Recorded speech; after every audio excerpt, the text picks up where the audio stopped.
እንዳይጠብቀን እንዲጠብቀን የሚያደርገውን ነገር ሁሉ ቆርጠነዋል። ከሱ ጋር መዋል አንፈልግም። እሱን በጸሎት ማነጋገር አንፈልግም። ሕጉን መፈጸም አንፈልግም። በቤቱ መኖር አንፈልግም። መታረቅ አንፈልግም። መስማማት አንፈልግም። በምን መልኩ ይጠብቃል? ዲያብሎስ ራሱ ክፉ ነገርን ያመጣና እግዚአብሔር ቸር ከሆነ ክፉ ነገር ለምን አመጣብህ ብሎ ደግሞ ይጠይቀናል። ለዚህ መልስ ያጣች ነፍስ በእግዚአብሔር ተስፋ ቆርጣ ትቆበልላለች።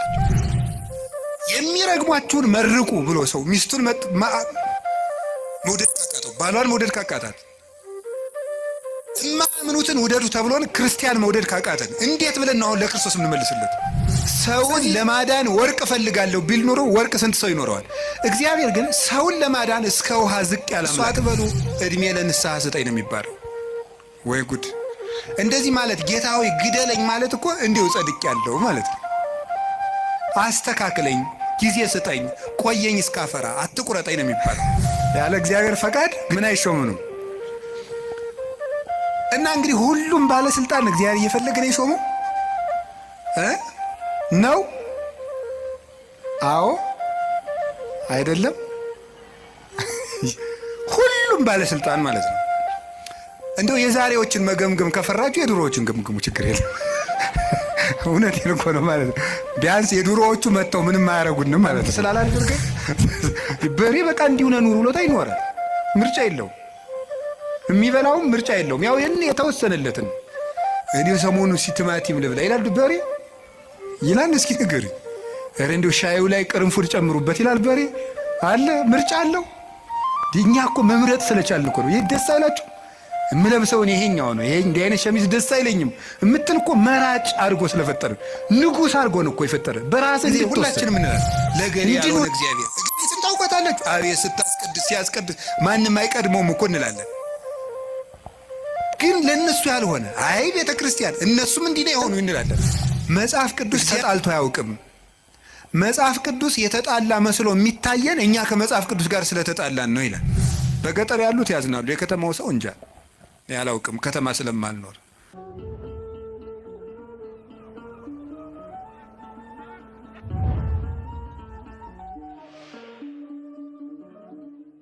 ሰይጣንን እንዲፈትነን ለምን ይፈቅድለታል በሚል ርዕስ ነው የምንማማረው። እስኪ በሉ እግዚአብሔር በሉ። ሰይጣንን እንዲፈትነን ለምን ይፈቅድለታል? ድገሙ እስቲ እግዚአብሔር በሉ። ሰይጣንን እንዲፈትነን ለምን ይፈቅድለታል? ሶስተኛ በሉ እግዚአብሔር ሰይጣንን እንዲፈትነን ለምን ይፈቅድለታል ነው። እንግዲህ መቼም ትምህርት ስንማር አንዳንድ ጥያቄ መመለስ ነው ዓላማው። ሰይጣን የሚፈጥርብንን ዓላማ መመለስ ነው። እርግጠኛ ነኝ የሁላችሁም ጥያቄ ነው። ነው አይደለም? እስቲ ነው የሚል ነው። እሺ እግዚአብሔር ይስጥልን። የሁላችሁም ጥያቄ ነው። ካልሆነ እንለፈው ርስን። የሁላችሁም ጥያቄ ነው። እሺ በብዙ ሰው የማያምኑ ሰዎችም ይህንን ይጠይቃሉ። እግዚአብሔር መልካም ከሆነ ለምንድን ነው እንደዚህ ያለ ችግር ሲደርስብን ዝም የሚለን? ለምን ዝም ይላል እግዚአብሔር የሚል ነገር አለ። መጽሐፍ ቅዱስንም ስናነብ የሚጋጭ የሚመስል ነገር ብዙ ነገር ታገኛላችሁ። የመጀመሪያው እግዚአብሔር ባህሪው መልካም ነው። ባህሪው መልካም ነው። በሱ ዘንድ ክፉ የለም። አልወ ጽልመት ውስተ መክፈልታቲሁ። በእግዚአብሔር በባህሪው ኃጢአት የለበትም፣ ነውር ነቀፋ የለበትም። እስመ ንጹሕ አጠባያቲሁ ለእግዚአብሔር። የእግዚአብሔር ባህሪ ሁሉ ፍጹም ንጹሕ ነው። እግዚአብሔር ባህሪው ንጹሕ ነው። ፈቃዱ ደግሞ መልካም ነው። ኄር እግዚአብሔር ለእለ ይትዔገሥዎ ወያድኅኖሙ በጊዜ ምንዳቤሆሙ። እግዚአብሔር ለሚታገሱት ሁሉ እግዚአብሔር መልካም ነው፣ በመከራ ቀንም መሸሸጊያ ነው ይላል ትንቢተ ናሆም ምዕራፍ 1 ቁጥር 7 ላይ እግዚአብሔር መልካም ነው፣ በመከራ ቀንም መሸሸጊያ ነው። እግዚአብሔር መልካም ነው፣ በመከራ ቀንም መሸሸጊያ ነው። ወምስካኢነ ውእቱ አምላኩ ለያዕቆብ፣ የያዕቆብ አምላክ መጠጊያችን ነው። ወበይንተዝ ኢንፈርህ ለማድለቅለቀት ምድር ወለመኒ ፈለሱ አድባር ውስተ ልበ ባሕር። ስለዚህ ተራሮች ተነስተው ወደ ባህር ልብ እንኳን ተነስተው ቢገቡ ወይም ቢነቀሉ አንደነግጥም፣ የያዕቆብ አምላክ መጠጊያችን ነውና። ይሄ እግዚአብሔር መልካም እንደሆነ ነው የሚያሳየው። እግዚአብሔር ያበርህ ሊተ ምንትኑ ያፈራህኒ፣ እግዚአብሔር ብርሃኔና መድኃኒቴ ነው፣ የሚያስፈራኝ ምንም የለም። እግዚአብሔር ምእመና ለሕይወቴ፣ እግዚአብሔር የሕይወቴ መታመኛዋ ነው። ምንም የምፈራው ነገር የለም። እመኒ ጸብአኒ ተአይን እይፈራህኒ ልብየ፣ ሰራዊት እንኳን ከቦ ቢወጋኝ እግዚአብሔር መታመኛዬ ነውና አልፈራም ይላል። ስለ እግዚአብሔር ብርሃን ነው፣ እግዚአብሔር መድኃኒት ነው፣ እግዚአብሔር መልካም ነው። እሱ ራሱ ኖራል። አነ ውእቱ ኖላዊ ኄር ዘበአማን፣ እኔ እውነተኛ እረኛ መልካም እረኛ እኔ ነኝ ይላል። በጎ እረኛ እኔ ነኝ። እንኳን በአፋ ሆኖ መጠበቅ ይቅርና ራስን አሳልፎ በመስጠት እንኳን የሚጠብቅ እረኛ ነው እሱ። እግዚአብሔር ንጉሥ ሆኖ መጠበቁ፣ አምላክ ሆኖ መጠበቁ፣ በሰማያዊት መንግስቱ በግርማ መለኮቱ ሆኖ መጠበቁ ድንቅ ነው። ከዚያ ያለፈ ደግሞ የሚደንቀው ራሱን በመስጠት የጠበቀን እረኝነት ግሩም ነው። ለእኛ ራሱን አሳልፎ መስጠቱ። እግዚአብሔር እኔ ቸር እረኛ ነኝ ብሏል። እኔ ቸር እረኛ ነኝ፣ በጎቼም እኔን ያውቁኛል፣ ድምፄንም ይሰማሉ። በእኔ በኩል የሚገባ ይድናል። እኔ የበጎች በር ነኝ። ዘዋንታ አቤ ውእቱ ይድህን፣ በእኔ በኩል የሚገባ ይድናል። ይበው ወይ ወፅ፣ ይገባል ይወጣል፣ ወይ ረክብ ምርአየ፣ መሰማሪያም ያገኛል ይላል።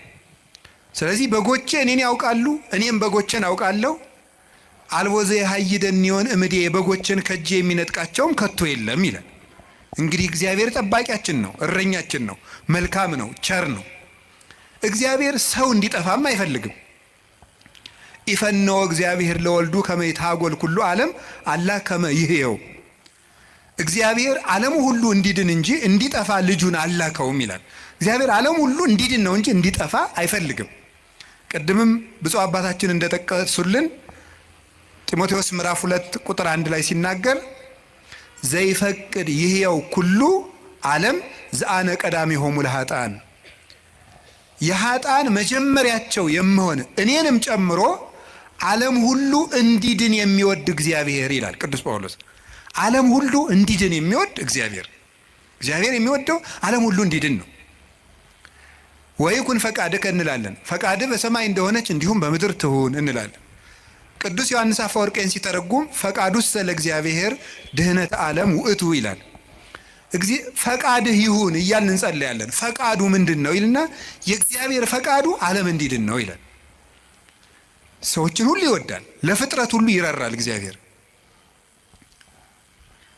ፍጥረትን እግዚአብሔር እንኳን እሱ ይቅርና ቅዱሳን ቸሮች ናቸው።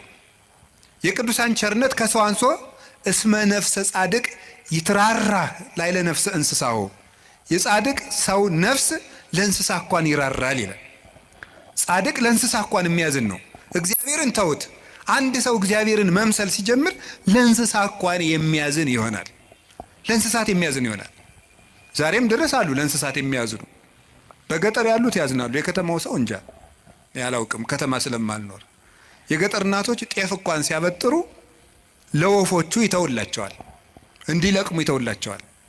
ለዝንጀሮ ይተዋል። በኦሪት ዘዳግም ማለት ቃርሚያ በቃረምክ ጊዜ አዝመራህን ጨርሰህ አትጨደው፣ ለድሃና ለአውሬ ተው ተብሏል። ርኅራኄ የብሉይ ኪዳንም የሐዲስ ኪዳንም አስተምሮ ነው። ጥጃውን አርደህ በእናቱ ወተት አትቀቅለው ይላል። የቸርነት ስራ ነው ይሄ። ርኅሩሁን ነው። በእናትና በልጅ መካከል ገብተህ ጭካኔን አታድርግ ማለት ነው። እናትና ልጅን መለየት ጭካኔ ስለሆነ እግዚአብሔር እንኳን ለሰው እናትና ልጅ ይቅርና ለእንስሳት እናትና ልጅነት የሚያዝን ርኅሩህ ነው እግዚአብሔር። ለእንስሳቱ ርኅራኄ ሰርቶላቸዋል። አህያውን ያለመጠን እንዳይጭኑት ስርዓት ሰርቷል እግዚአብሔር። በሬና በሬ እንዳይዋጋ ስርዓት ሰርቷል። አንዱ በሬ የአንዱን በሬ ወግቶ እንዳይገድል ኦሪት ዘጸአት ምዕራፍ 21 ላይ እንደተጻፈልን። ስለዚህ እግዚአብሔር ለእንስሳት እንኳን እንድናዝን ፈጥሮናል። ለሁሉ ልክ መልክ ሰጥቶ ነው የፈጠረ እግዚአብሔር። ሁሉም እንኳን እሱ የእሱ ቅዱሳን እንኳን ቅዱሳን እሱ የፈጠረው ፍጥረት እንኳን መልካም ነው። 6 ቀን የፈጠረው ፍጥረት ሁሉ ወሬ እግዚአብሔር ከመሰናይ እግዚአብሔርም ያ መልካም እንደሆነ አየ እያለን የደመደመው የፈጠረው ፍጥረት ሁሉ እግዚአብሔር መልካም ነው። እንግዲህ እግዚአብሔር መልካም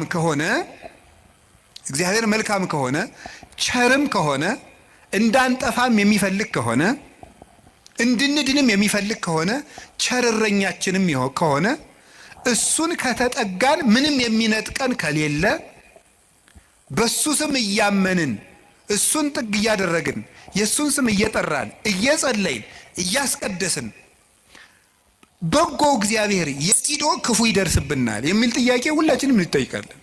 ዲያብሎስ ራሱ ክፉ ነገርን ያመጣና እግዚአብሔር ቸር ከሆነ ክፉ ነገር ለምን አመጣብህ ብሎ ደግሞ ይጠይቀናል።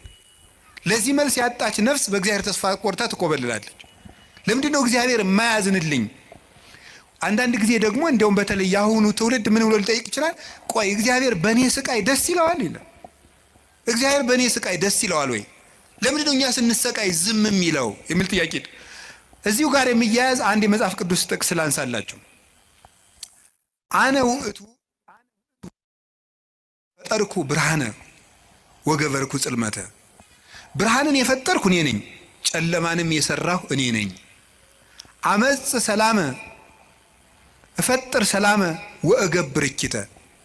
ሰላምንም አመጣለሁ ክፋትንም እፈጥራለሁ። አነ እግዚአብሔር ፈጠርኩ ዘንተ ኩሎ። እኔ እግዚአብሔር ሁሉንም ይሄንን ፈጠርኩ ይላል ትንቢተ ኢሳይያስ ምዕራፍ 45 ቁጥር 6 ላይ እኔ እግዚአብሔር ሰላምን አመጣለሁ ክፋትን እፈጥራለሁ፣ ብርሃንን እፈጥራለሁ ጨለማንን እፈጥራለሁ ይላል። እዚያ ላይ እግዚአብሔር መልካም ነው አለ። አሁን ደግሞ እዚህ ላይ እኔ እግዚአብሔር ክፋትን እፈጥራለሁ ይላል። እግዚአብሔር ክፋትን ይፈጥራል? ምን ትላላችሁ? እንዴ እፈጥራለሁ ያለ እኮ ራሱ ነው። እግዚአብሔር ራሱ ነው እኔ ክፋትን እፈጥራለሁ። እኔ እኮ መጽሐፍ ቅዱስ ላይ ነው የጠቀስኩት። እግዚአብሔር እንደዚህ ብሏል፣ እግዚአብሔር ክፋትን እፈጥራለሁ ብሏል ይላል። ምን ትላላችሁ? እኔ ክፋትን የምፈጥር አምላክ ነኝ ይላል። እኔ ሰላምንም አመጣለሁ ጦርነትን የማመጣው እኔ ነኝ ይላል። ከዚያ መልሶ ደግሞ ምን ይላል ደግሞ መልእክተ ያዕቆብ ምዕራፍ 1 ቁጥር 3 ላይ እያሜክር እግዚአብሔር በእኩይ ይላል። እግዚአብሔር በክፉ ማንንም አይፈትንም ይላል። እንዴት ያለ ነገር ነው! እግዚአብሔር በክፉ ማንንም አይፈትንም። ኢሳይያስ ላይ ደግሞ እኔ እግዚአብሔር ክፋትን እፈጥራለሁ። አልተጋጨም? ተጋጭቷል? አልተጋጨም። አንስታሴዎስ የሚባል ሊቅ ምን ብሎ ይናገራል? መጽሐፍ ቅዱስ ተጣልቶ አያውቅም። መጽሐፍ ቅዱስ የተጣላ መስሎ የሚታየን እኛ ከመጽሐፍ ቅዱስ ጋር ስለተጣላን ነው ይላል። አንተ ከመጽሐፍ ጋር ስትታረቅ መጽሐፍት ተጣልተው አያውቁም ብሎ ይናገራል። ስለዚህ እግዚአብሔር መልካም ነው። እስቲ እግዚአብሔር መልካም ነው በሉ። እግዚአብሔር ቸር ነው በሉ። ሰው ሁሉ እንዲድን ይፈልጋል፣ ይረዳናልም። ልብ በሉ። እንዲያውም ምንድን ነው የሚለው? ወይ ፈቅድ ምክንያት ለድህን። እግዚአብሔር ሰውን ለማዳን ምክንያት ይፈልጋል። ሰውን ምክንያት ፈልጎ ነው የሚያድን እንጂ ቆይ እስቲ በገሌ በምን ልፍረድበት አይደለም የሚለው። የሚያድን ነገር ከዚህ ሰውዬ ምን ላግኝ፣ እንዲያው ምን አይቼ ልማረው ነው የሚለው እንጂ እግዚአብሔር እንዲያው በገሌ በምን ልፍረድ ይችንም ልመዝግብ አይደለም የሚለው። ኃጢአትን ብትቆጣጠር ኑሮ በፊት ማን ይቆማል ያለ ዳዊት ይሄን ነው። ኃጢአትን ብትቆጥር በአንተ ፊት የሚቆም ማንም አይቆምም። ቸርነትን ነው የሚቆጥር። እግዚአብሔር ሰውን ለማዳን ተግቶ የሚሻ አምላክ መሆኑን የምታዩት ሰውን ለማዳን ወርቅ እፈልጋለሁ ቢል ኑሮ ወርቅ ስንት ሰው ይኖረዋል? እግዚአብሔር ግን ሰውን ለማዳን እስከ ውሃ ዝቅ ያለ አምላክ ነው። ቀዝቃዛ ውሃ የሰጠ ይድናል አለ። ምን ማለት መስላችሁ? እስከ ትንሹ ነገራችሁ ድረስ እናንተን ለማዳን እወርዳለሁ። ውሃ ማንም ሰው ሊያገኘው የሚችለው ነው። ሌላ መንፈሳዊ ትርጉም አለው። ውሃ የሰጠ የተባለ ይላል ቅዱስ ቄርሎስ። ሰው ምንም ነገር ቢሰጥ በእግዚአብሔር ዘንድ ውሃ ነው። አካልህን እንኳን ለእግዚአብሔር ቆራርጠ ለሰማዕትነት አሳልፈ ብትሰጥ ለእግዚአብሔር ግን ውሃ እንደመስጠት ነው። ምክንያቱም ያ አካል የራሱ ነው። እግዚአብሔር ደግሞ ላንተ ያደረገልህ ነገር ያንተ አካል ቢቆራረጥ እንኳን የማይመጥን ነው። ስለዚህ ለእግዚአብሔር ምንም ነገር ብንሰጥ ውሃ ነው። አካል ውሃ ነው። እንደዚያ ከሆነ እግዚአብሔር እንደዚህ ያለ መልካም አምላክ እንዲህ ያለ መልካም አባት ከሆነ ለእኛ የሞት አምላክ አኮ በመላክ አኮ በተንባል መልአክ ልኮ አማላጅ ልኮ ሳይታረቀን ራሱ መጥቶ ከታረቀን እስከዚህ ድረስ ሰው የሚወድ አምላክ ከሆነ ለምንድን ነው እግዚአብሔር ክፉ የሚያመጣብን የሚል ጥያቄ ይኖራል። እግዚአብሔርስ በክፉ ይፈትናል ወይ? መልሱ አይፈትንም ነው። እስኪ አይፈትንም በሉ። እግዚአብሔር በክፉ ይፈትናል አይፈትንም? እግዚአብሔር ክፉ ይፈጥራል አይፈጥርም? እስኪ ነገር ይፈጥራል አይፈጥርም? አይፈጥርም። እግዚአብሔር እንዴ እፈጥራለሁ ብሎ አላልክም ቅድም ልትሉ ትችላላችሁ። እግዚአብሔር ክፉ አይፈጥርም። ታዲያ ምን ማለት ነው? ክፉ ሲመጣ ዝም ይላል ነው። እስኪ በሉ ንገሩ እንጂ ክፉ ሲመጣ እስኪ ለምሳሌ እንዲህ የሚል ነገር አለ። ሮሜ ምዕራፍ 13 ቁጥር 1 ላይ እስመ ይሰየም መኮንን ዘእንበለ ዘእምኀበ እግዚአብሔር ይላል። ያለ እግዚአብሔር ፈቃድ ባለስልጣን አይሾምም ይላል። በደንብ ስሙ። ያለ እግዚአብሔር ፈቃድ ምን አይሾምም? እና እንግዲህ ሁሉም ባለስልጣን እግዚአብሔር እየፈለገ ነው የሾመው ነው?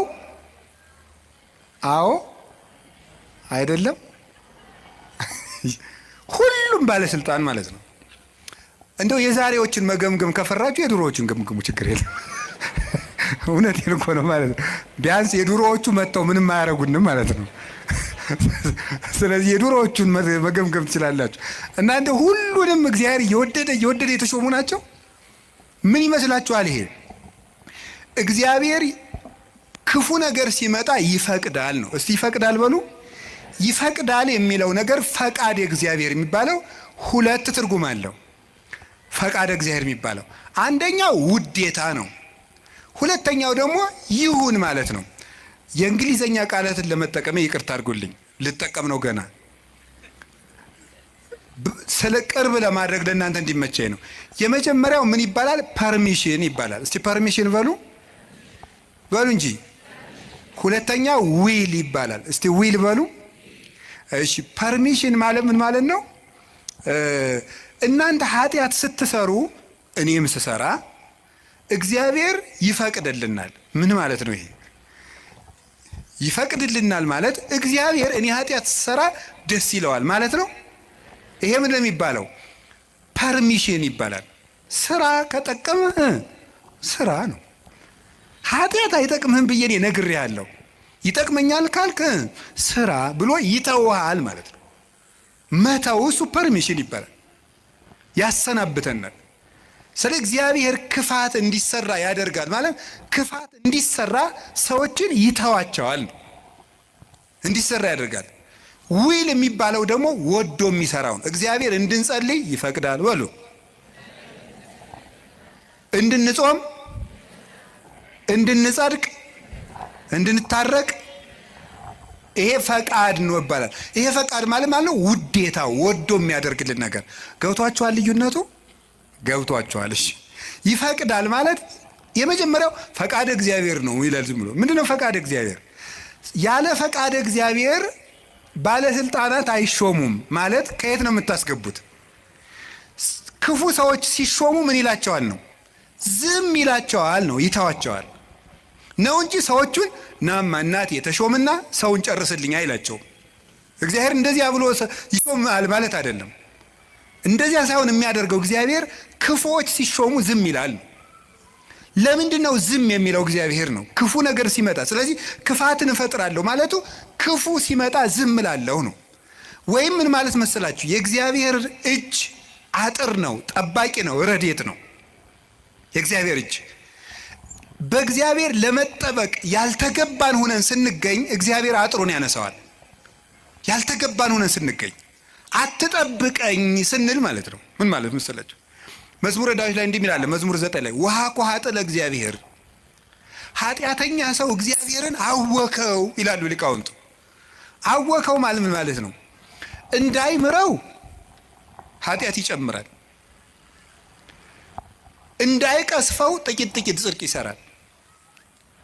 ማታ መዝሙር ቀን ዘፈን እንደማለት እያቀላቀላ እግዚአብሔርን አወከው። ወይም ደግሞ ኃጢአተኛ ሰው እግዚአብሔርን አነሳሳው ይላሉ አባቶቻችን። እንደ ደረቅ ሰው ይላሉ። እንደ ደረቅ ሰው ደረቅ ሰው እንደው ጣይም አድርጌው ነው እንጂ ሌላ ነው የሚል አንድምታው። ደረቅ ሰው የሚለው ምን ማለት መስላችሁ? አቅም የሌለው ሰው እኔ አንተ ሰው ረፍ ብያለሁ ሲለው ምናል ወንድ እስኪነካኝ ወተት ነው እንጂ ደም አይወጣኝ የሚል ይሄ ማለት ነው። አቅም የለው ግን ደረቅ የሆነ ማለት ነው። በሉኝ የሚል ማለት ነው። ኃጢአት እየሰራ በየቀኑ ለእግዚአብሔር የመቅሰፍት ጨንገር የሚያቀብለው ሰው ማለት ነው። ቅሰፈኝ እያለ እግዚአብሔርን መቅሰፍት የሚለምን ሰው አለ ነው። እግዚአብሔር የመዳን እድል የመስተካከል እድል በሰጠው ቁጥር እየተበላሸ ለእግዚአብሔር የቁጣ በትር የሚያቀብለው ሰው፣ ለዚህ ሰው እግዚአብሔር የጥበቃ ረድኤቱን ያነሳበታል። ልቡ እንዲስተካከል የሚያራራውን የሚገስጸውን ረድኤቱን ሲያነሳው ልቡ ይደነድናል፣ ጨካኝ ይሆናል፣ ያሰናብተዋል። ያን ጊዜ ሰዎች በሙሉ አራዊት አጥር ሲነሳላቸው በተከፈተ ቤት ውስጥ ገብተው እንደሚሰለጥኑት ሁሉ እግዚአብሔር ረድኤቱን ከኛ ላይ ሲያነሳ አራዊት የሆኑ ሰዎች በስልጣን ሊሆን ይችላሉ፣ በጭካኔ ሊሆን ይችላሉ፣ መጥተው እንዲሰለጥኑ ያደርጋቸዋል ማለት ነው። በሰው ላይ እንዲሆኑ ያደርጋቸዋል እንደተባለው ማለት ነው። አንድ ዲያቆን ነው አይደል የተባለው መቅደስ ውስጥ ቅዱስ ጳውሎስን እንትቷሉ የኢዮብን መጽሐፍ ያነባል አሉ። እንዲያው እኮ ይገርማል። እና የሚያነበው ደግሞ አነግስ ብእሴ መደለው የሚለውን ነው። አጼ ቴዎድሮስ እያስቀደሱ ነው ይባላል። ጨካኝ ንጉሥ አነግሳለሁ የሚለውን ነው የሚያነበው። ጨካኝ ንጉሥ አነግሳለሁ ብሏል እግዚአብሔር የሚለውን ያነባል። ምን ብለው ጨመሩበት እሳቸው? ቀጥሎ ያለውን እሱ ግን አይላትም አውቆ በይንተ ከህዝብ የሚለውን ጨምረው እንጂ አሉት አሉ። ስለ ህዝቡ ክፋት የሚለውን ጨምረህ አነበው አሉት። ስለምኑ ክፋት ነው? ስለ ህዝቡ ክፋት ነው። ስለዚህ ክፉ ነገርን ማን ነው ያመጣው ካላችሁን፣ እኛ በሉ ንገሩኝ እንጂ እኛ ነን ክፉ ነገርን የምናመጣው። እግዚአብሔር ክፉ ነገርን አመጣለሁ ማለት ክፉ ነገር ሲመጣ ዝም እላለሁ፣ አሰናብተዋለሁ ማለት ነው። ፈርዖን በእስራኤል ላይ እንዲሰለጥን ዝም እለዋለሁ ነው፣ አሰለጥነዋለሁ። ለምንድን ነው እግዚአብሔር ክፉ ነገር እንዲመጣብን የሚፈቅድ? አይወደንም፣ ይወደናል። አይፈልገንም፣ ይፈልገናል። አያዝንልንም፣ ያዝንልናል። እና ግንሳ ምን ሆነ? እንዳይጠብቀን እንዲጠብቀን የሚያደርገውን ነገር ሁሉ ቆርጠነዋል። ከሱ ጋር መዋል አንፈልግም። እሱን በጸሎት ማነጋገር አንፈልግም። ሕጉን መፈጸም አንፈልግም። በቤቱ መኖር አንፈልግም። መታረቅ አንፈልግም። መስማማት አንፈልግም። በምን መልኩ ይጠብቀን? አብሮን ቢኖር ክፉ አይደርስብንም። አብሮን እንዳይኖር ደግሞ ቤታችን ቆልፈናል። እኔ በደጅ ቁሜ አንኳኳለሁ፣ የሚከፍትልኝ ቢኖር ራት እበላለሁ ብሏል። የምንከፍተው እኮ ደጃፋችን መስኮታችን አይደለም፣ ልብ ነው ደጅ ያለው። ያን መክፈት ይጠበቅብናል። በየት ይግባ ክርስቶስ እኛ ጋር ለመግባት? ስለዚህ እንዳይጠብቀን ስናደርግ ክፉ ነገሮች ወደኛ ይመጣሉ። እንደ ቅዱስ ዮሐንስ አፈወርቅ ደግሞ አነጋገር እግዚአብሔር ክፉ ነገር ወደኛ የሚያመጣው አስፈራርቶ ወደ ቤት ለማምጣት ነው ይላል። ምን ለማድረግ ነው? በሉ ንገሩኝ እንጂ።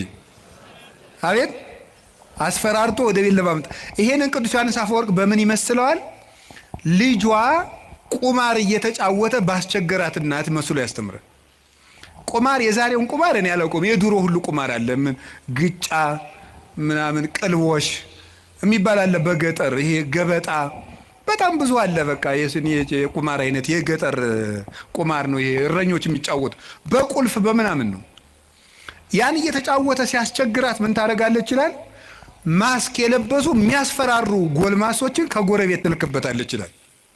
ሕፃን ሆኖ እያካስቸገራት የሚሉ ሰዎች ትልክበታለች። ያ ሕፃን ልጅ በእነዚያ ተስፈራርቶ ምን እንዲያደርግ ይመስላችኋል? እየሮጠ ወደ እናቱ ቤት እንዲመጣ ነው። እንደዚያ የምታደርጉ እናቱ ልጇን ጠልታ ሳይሆን ልጇ ከዚያ ነገር እንዲወጣ የሚያስፈራሩ ሰዎችን ትልክበታለች። እግዚአብሔር ክፉ ነገሮች ወደኛ ሲመጡ ዝም የሚላቸው ዋናው ምክንያት ምንድን ነው ሲባል እነዚያ ነገሮች እንኳን ቢሆን አስፈራርተውን ቃለ እግዚአብሔር ስላልመለሰን፣ ምክር ስላልመለሰን፣ ንስሐ አባት ስላልመለሰን፣ መጽሐፍ ስላልመለሰን፣ ስብከት ስላልመለሰን፣ ምንም ነገር ስላልመለሰን ቢያንስ የሚያስፈራሩ ነገሮችን እንኳን መጥተው ወደ ቤቴ ቢመጡ ብሎ ነው። አይታችኋል አይደለም? አሁን በኮቪድ ጊዜ ሰው እግዚኦ ማረነ ክርስቶስ እግዚኦ እንዴ ያን ጊዜ እኮ ታምር እኮ ነው፣ ታምር ነው።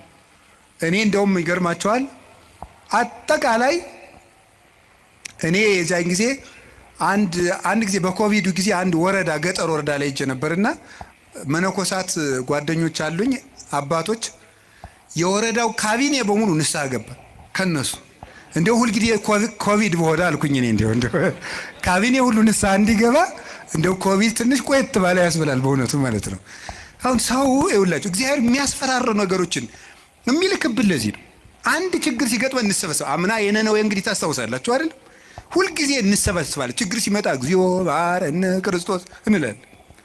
እናቲቱ ግን እነዚያን የሚያስፈራሩ ነገሮችን የምትልክ መልሶ ወደ ቁማሩ እንዲሄድ አይደለም፣ ልጇ ከቤቷ ቁም ነገረኛ ሆኖ እንዲቀር ነው። እግዚአብሔር የሚያስፈራሩ ነገሮችን ብቅ የሚያደርጋቸው መከራዎችን እንዲመጡ የሚያደርገው እኛን ስለሚጠላን አይደለም፣ እንዲሰበስበን ነው። እግዚአብሔር ለነነዌ ሰዎች የሚገለብጥ መከራ እመጣለሁ ያላቸው ተመልከቱ። ይሄ የእናትነት ስራ ነው የሰራው እግዚአብሔር። ሊያጠፋቸው ፈልጎ አይደለም፣ አስፈርቶ ወደ እሱ ማምጣት ነው የፈለገ። ቅዱስ ያሬድ ለዚህ ነው አንተ አቡነ ወአንተ እምነ ያለው። አንተ አባታችን ነህ፣ አንተ እናታችን ነህ። እግዚአብሔር እናት ነው። ልጆቹ እንዲከፉበት ስለማይፈልግ የሚያስፈራሩ ነገሮች ዮናስን እኮ ያለው ሂድና አስፈራራ ነው ያለው። አስፈራራቸው ፈርተው እንዲመለሱ ማለት ነው። ተጽናንቶ መመለስ ያቃተው ቢያንስ ፈርቶ እንዲመለስ ነው። ስለዚህ ፈርተው ተመለሱ።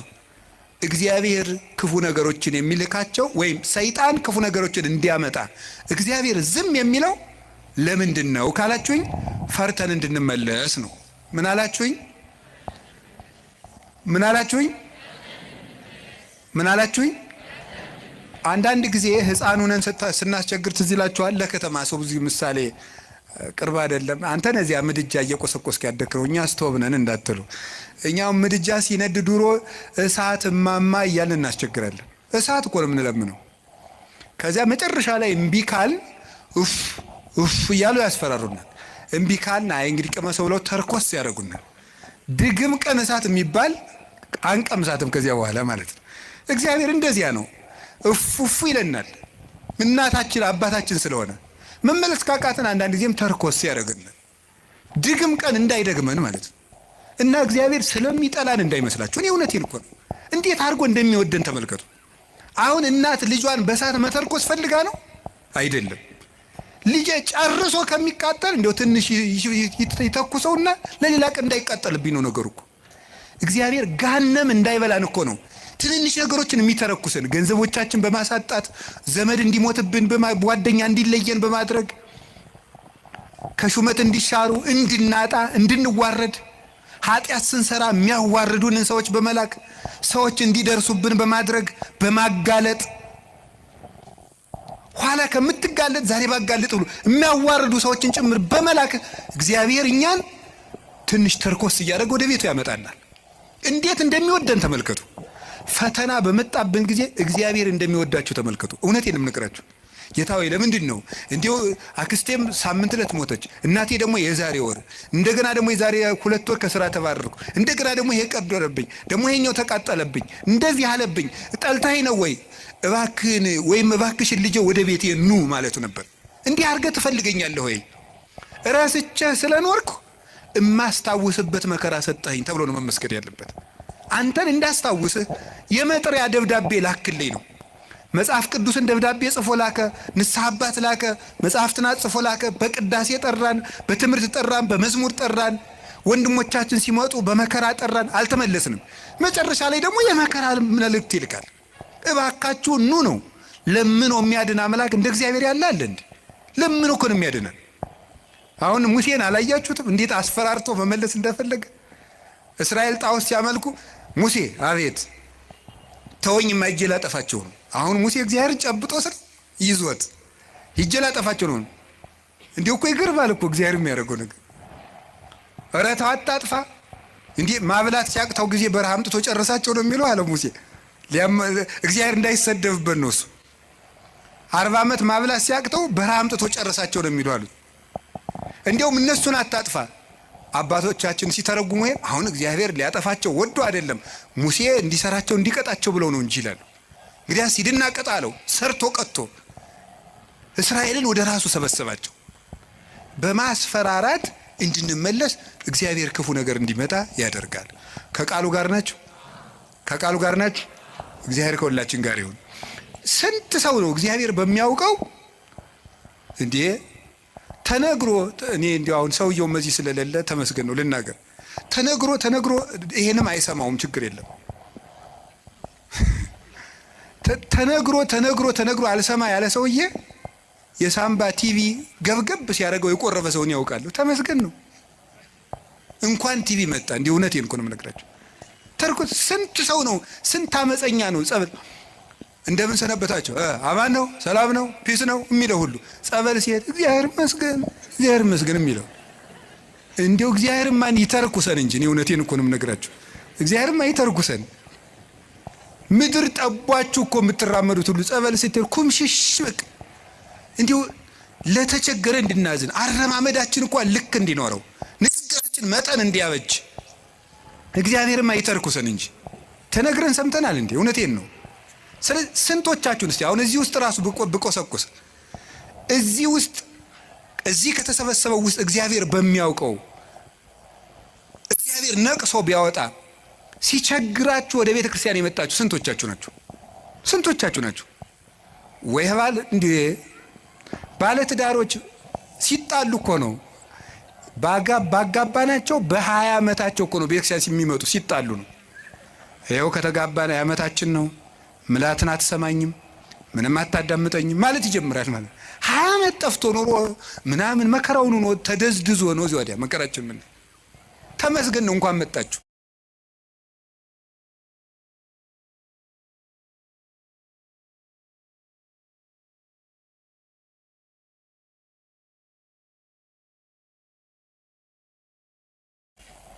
ዋናው መሸም ነጋም መምጣታችሁ ነው። ስለዚህ እግዚአብሔር ሰው ሁሉ ራሱን እንዲጠላል ሊያደርግ ይችላል። እንድንመጣም ከፈለገ እግዚአብሔር ሰው እንዲጠላን አያደርግም። ሰው እንዲጠላን ሰይጣን ሲያደርግ ዝም ይላል። ይሄ እግዚአብሔር እኛን የሚጠራበት መንገድ ነው። በቸርነቱ ወደ ቤቱ ይጥራን። የነነዌ ሰዎች የሚያስተምሩን ይሄንን ነው። እኛም ነገ ከነገ ወዲያ አሁን ሁላችሁም ችግር ካለባችሁ እግዚአብሔር ጠልቶኝ ነው አትበሉ። እግዚአብሔር ወደ ቤቱ ሊጠራኝ ፈልጎ ነው ማለት ያለብን። ከቃሉ ጋር ናችሁ? እግዚአብሔር ከሁላችን ጋር ይሁን። ሁለተኛው እግዚአብሔር ክፉ ነገር ሲመጣብን ለምንድን ነው ዝም የሚለው ካላችሁን ለመጥራት ነው ብያችኋለሁ። የኃጢአት ይቅርታ ለማድረግ ነው። የኃጢአት ይቅርታ ለማድረግ አንዳንዱን ሰው እግዚአብሔር በበሽታ የኃጢአት ይቅርታ ይሰጠዋል። አንዳንዱን ሰው ገንዘቡን አሳጥቶ ሰውነቱን ከመቅሰፍ ይሰውረዋል። ገንዘብ የሰውነት ቤዛ ነው ይላሉ አባቶቻችን። ኦሪት ነው ያለችው። በሰውየው ላይ ሊመጣ የነበረውን ችግር በገንዘቡ ላይ ያሳልፍለታል። በዚያው እንደ የከተማ ሰው ጦሱን ይዞ ይሄድ ይላል፣ የገጠር ሰው በዚያው ያሳልፈው ይላል። ያው አንድ ነው ቋንቋ። ያም ጦሱን ይዞ ይሄድ ምንድን ነው? ጦስ ምንድን ነው ታውቁታላችሁ? የሰውነት ገንዘብ የሰውነት ቤዛ ነው። የኃጢአት ይቅርታ እንድናገኝ ምን ያደርጋል መሰላችሁ? በሽታን ያመጣል፣ ደዌን ያመጣል። ያ ደዌ ኃጢአት ደዌ ዘኃጢአት ደዌ ሰሴት ይሉታል አባቶቻችን። የኃጢአት ይቅርታ እንድናገኝ ደዌን ያመጣል። ስለዚህ እግዚአብሔር ለምን እንደሚያደርገው ሲባል ይቅርታ ለመስጠት ገስጾ ቆንጥጦ ነፍሱን ላትርፈው ብሎ ማለት ነው። እንዲሁም አባቶቻችን ምን ይላሉ? ለምሳሌ አንድ ጻድቅ ያደረገው ልንገራችሁ። አንድ በጣም ፍጹም ጻድቅ አውሬ ሲበላው ያያል። አውሬ በልቶት ሳይቀበር ሲቀር፣ ሰውን ሁሉ የሚያስለቅስ ባለጸጋ ደግሞ በጥሩ አቀባበር ሲቀበር፣ እንደው ሰው ሁሉ አጅቦ ሲቀበር ያያል። እንደ እግዚአብሔር ሆይ እሱን ያገለገለህን ሰው አውሬ በልቶት እንዲሞት ታደርጋለህ፣ ቀማኛውን በስርዓት እንዲቀበር ታደርጋለህ። ፍርድ ምንድን ነው አለው። ይሄኛው ብዙ ጽድቅ አለው፣ ትንሽ ኃጢአት አለችው። የእሷን ቦታ የእሷን ፈንታ ስጋውን አውሬ እንዲበላው አድርጌ ነፍሱ ፍጹም እንድትሆን አድርጌያለሁ። ይሄኛው ደግሞ ሙሉ ኃጥ ነው፣ ግን ትንሽ ትንሽ ጽድቅ መቼስ የሌለው የለም። የዚያን ዋጋ ደግሞ በምድር ተመችቶት እንዲቀበር ተመችቶት እንዲኖር እንደገና ደግሞ በአጃቢ እንዲቀበር አድርጌያለዋል። ያኛውም የሰማይ ዋጋውን አግኝቷል፣ ይህም የምድር ዋጋውን አግኝቷል።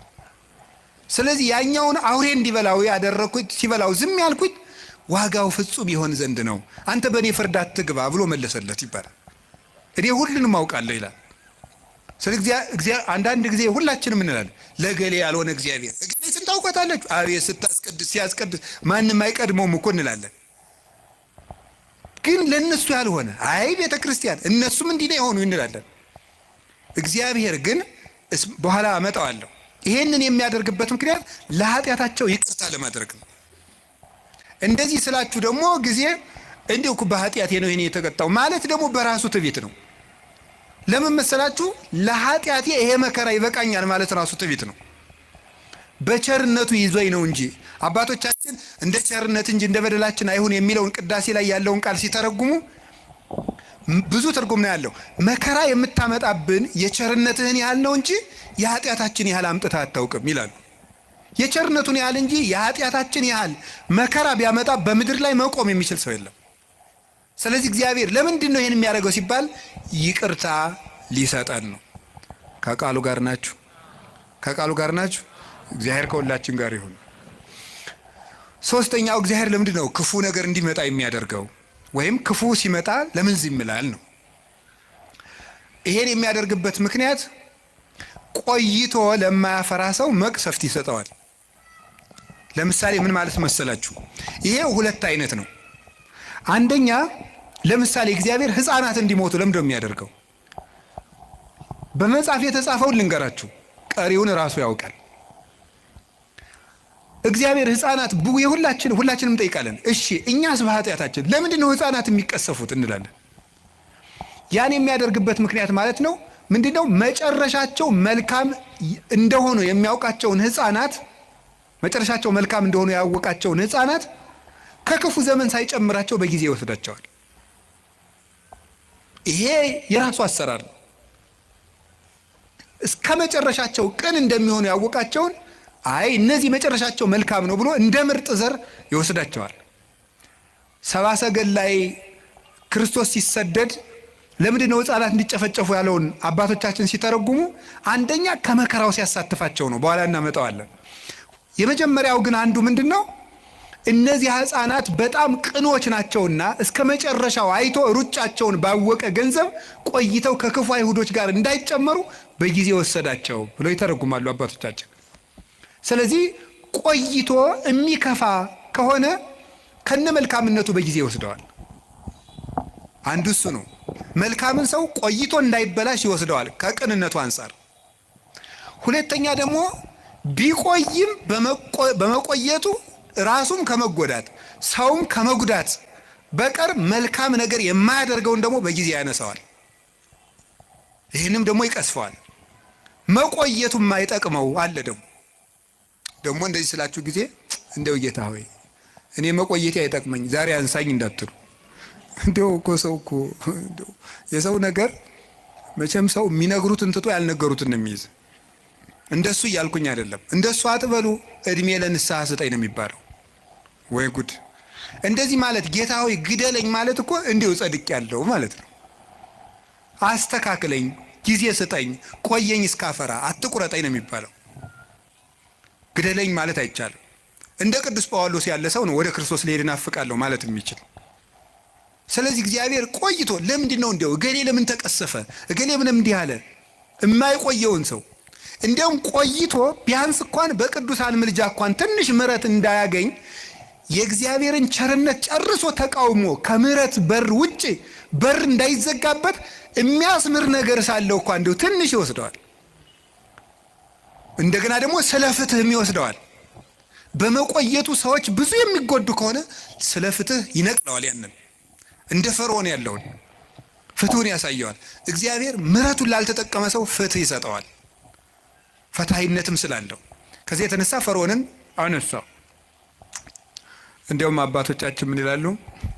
ፈርዖንን በባህር ውስጥ የጣለ በሉ እስቲ ምሕረቱ ለዘላለም ነውና በሉ እስቲ። እንዴት ነው ይሄ ነገር? ፈርዖንን በባህር ውስጥ የጣለ ይሄ ነገር አይጋጭም? ፈርዖንን በባህር ጥሏል ብሎ ሲያበቃ ከዛ ምሕረቱ ለምንድን ነው? እንዴት ያለ ምሕረት የዘላለም ምሕረት ነው አይመስላችሁም? ጥያቄ ሆኖባቸው ያውቀው ምን ማለት ነው? ፈርዖን ቢቆይ ኑሮ ለአንደኛው ደግሞ በእግዚአብሔር ከዚያ የባሰ የሚያስመጣበትን ነገር ይሰራል እና እንዲያው ባህር ውስጥ መክተቱ ምሕረት ነው ይላል። ቸር ስለሆነ ነው እንኳን ከተተው ባህር ውስጥ ማለት ነው። ከዚያ የባሰ ምን ሊመጣበት ኑሯል ብትሉኝ እግዚአብሔር ያውቃል፣ እኔ አላውቅም።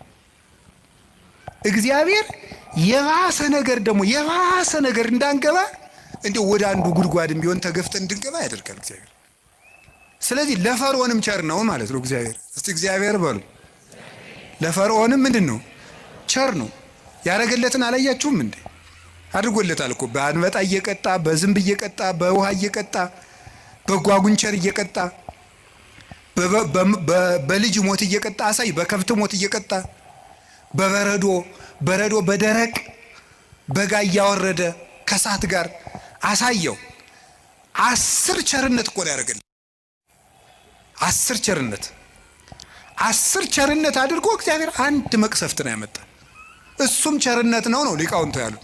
እሱም ቸርነት ነው። ፈርዖን መቆየቱ የባሰ ከእግዚአብሔር ጋር እየታገለ እንዳይማር ይሆናል ይሉ የለ አባቶቻችን። እግዚአብሔር አዳምን እንዲያው ገነት ውስጥ እንዲያው ቢተወው ኖሮ ይላሉ አባቶቻችን ብለን ብንጠይቅ ሲመልሱ እግዚአብሔር እንዲያው አዳምን ይወደዋል እንዲያው ቢተወው ኑሮ ገነት ውስጥ እንዲያው ባያስወጣው። መልሱ ምን የሚሉት አበው ሲናገሩ አዳም ገነት ውስጥ ቢቆይ ኑሮ አይ እግዚአብሔር እኮ እኔን ከገነት እኮ ያላስወጣኝ ከኔ የበለጠ ፍጥረት ስለማያገኝ ስለሚወደኝ ነው። አያገኝማ ከኔ የተሻለ እንዴት ያስወጣኛል ብሎ የባሰ እግዚአብሔር እንዳይምረው ይሆን ነበር ነው። እንዳይምረው ይሆን ነበር። እግዚአብሔር እኔ ስለማስፈልገው ነው ያላስወጣኝ ብሎ የእግዚአብሔርን ቸርነት በመገዳደር አዳም ምሕረት እንዳያገኝ ይሆን ነበረ። እንዳይሆን እግዚአብሔር በልወት ተቆይና ምርሃለሁ አለው። እግዚአብሔር እንኳንስ ከሌላው ነገር እንኳንስ ከቤታችን ይቅርና ከገነት እንኳን ሲያስወጣ በቸርነት ነው የሚያስወጣው። እንዳንበላሽበት ነው። የማይቆነጠጥ ልጅ የሰው ልጅ ነው ይላል ቅዱስ ጳውሎስ። የጎረቤት ልጅ ነው የሚቆጥ። የራስ ልጅ ይቀጣል። እግዚአብሔር ልጆቹ ስለሆነ ይቀጣል። ልጅ ደግሞ ይቀጣል። ለነገሩ ያሁን ልጅ አይቀጣም። ድሮ እንቀጣ ነበር።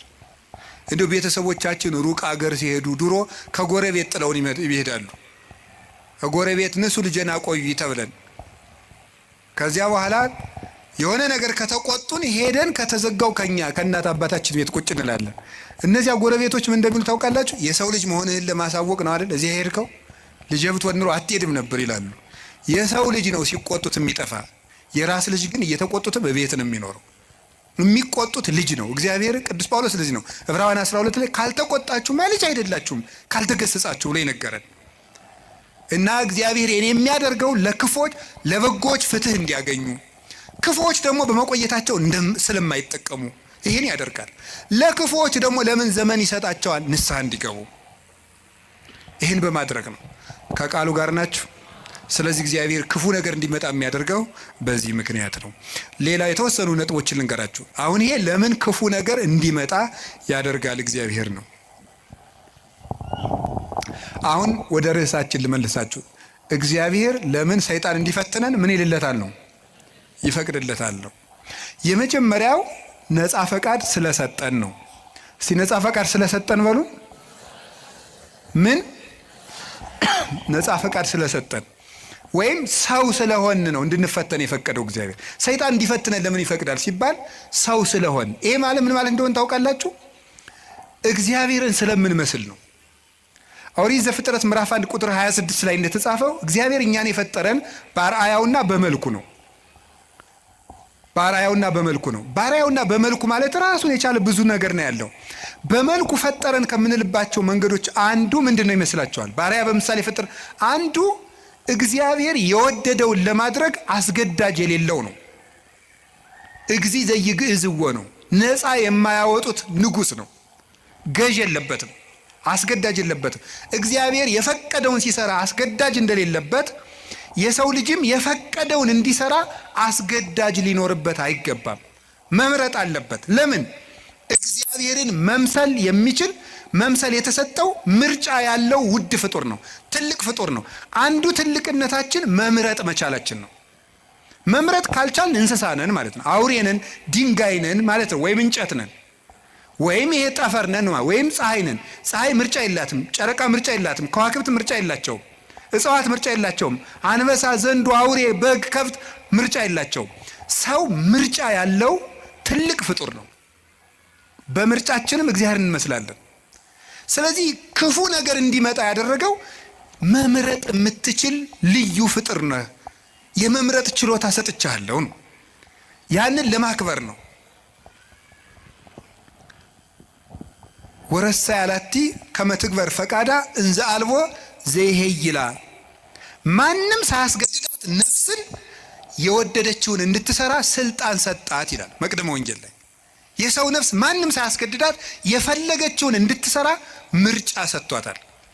ስለዚህ እግዚአብሔር እኛ እኮ ምርጫ መስጠቱ እሱንም እንድንመርጥ፣ ክፋትንም እንድንመርጥ፣ በጎንም እንድንመርጥ፣ መወሰን እንድንችል ውሳኔ የመወሰን ስልጣን የተሰጠን ልዩ ፍጡሮች መሆናችንን ለማመልከት ፈቃዳችንን ለማክበር ስልጣን ለመስጠት ክፉም እንዲመጣ ወደኛ ፈቀደ፣ በጎም ወደኛ እንዲመጣ ፈቀደ ማለት ነው። እንዲህ ይላል ኦሪት ዘዳግም ምዕራፍ 30 ቁጥር 19 ላይ አሰም ለከ ሰማየ ወምድረ ወእሰሚ በቅድሜከ ሕይወተ ወሞተ በረከተ ወመርገመ ህረያ ለሕይወት ከመትሄው አንተይ ወዘርእከ። እኔ በፊትህ ሕይወትንና ሞትን በረከትና መርገምን በፊትህ አስቀምጫለሁ። ሰማይና ምድርን ዳኛ ምስክር አደርግብሃለሁ። ሞትን ትተህ ሕይወትን፣ መርገምን ትተህ በረከትን ምረጥ።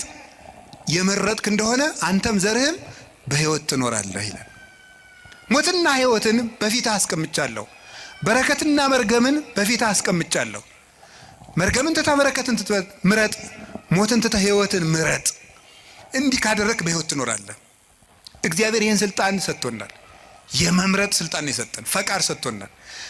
ክርስቲያኖች በየቀኑ ዲያብሎስን ለማሸነፍ ምንድነው ማድረግ ያለባቸው ሲባል ጠንቅቆ መምረጥ መቻል ነው። ሲጠንቅቆ መምረጥ መቻል በሉ። ማመስገንና እርግማን፣ ሌብነትና ምጽዋት፣ ትዕቢትና ትህትና፣ ቂምና ይቅርታ በየቀኑ ምርጫ ነው። ክርስትና በየቀኑ እየመረጡ መኖር ነው። መልካሙን እየመረጡ መኖር ነው። ስለዚህ ሰይጣን ለምንድነው የሚፈትነን ካላችሁ፣ ወይም ደግሞ ለምንድነው በሰይጣን እየተሸነፍን ያለን ካላችሁኝ፣ ምርጫችንን መወሰን ስላልቻል ነው። እግዚአብሔር ለምንድነው ሰይጣን የሚፈትነን ከሆነ በእኛ የሚፈርድብን ለምንድነው ከተባለ መርጠን የምንገዛ እኛ ነን እንጂ እስቲ በሞቴ አንተ ና አፍንጫህን ብዬ ሳልጥልህ ና ሲጋራ ጭስ። እስቲ ሰይጣን እንደዚህ ያለው ሰው አለ? አንተ ጆሮን ሳልል ና ስከር ያላችሁ አለ? ሰይጣን ተገልጦ አንተ በሰይፍ ሳልል ና ዘሙት ያለው ሰው አለ? የለም። ወደን መርጠን ነው። ሰይጣን ነው እንጂ እንደሚያደርገኝ ሰይጣን አይደለም። ራሳችንን ምርጫችን ነው። ሰይጣን አቅራቢ ነው፣ እኛ መራጮች ነን። እግዚአብሔር ደግሞ እንድንመርጥ ያደረገን ክብር ሰጥቶን ነው። እስቲ መርጣችሁ ኑሩ። ሰምታችኋል አይደለም?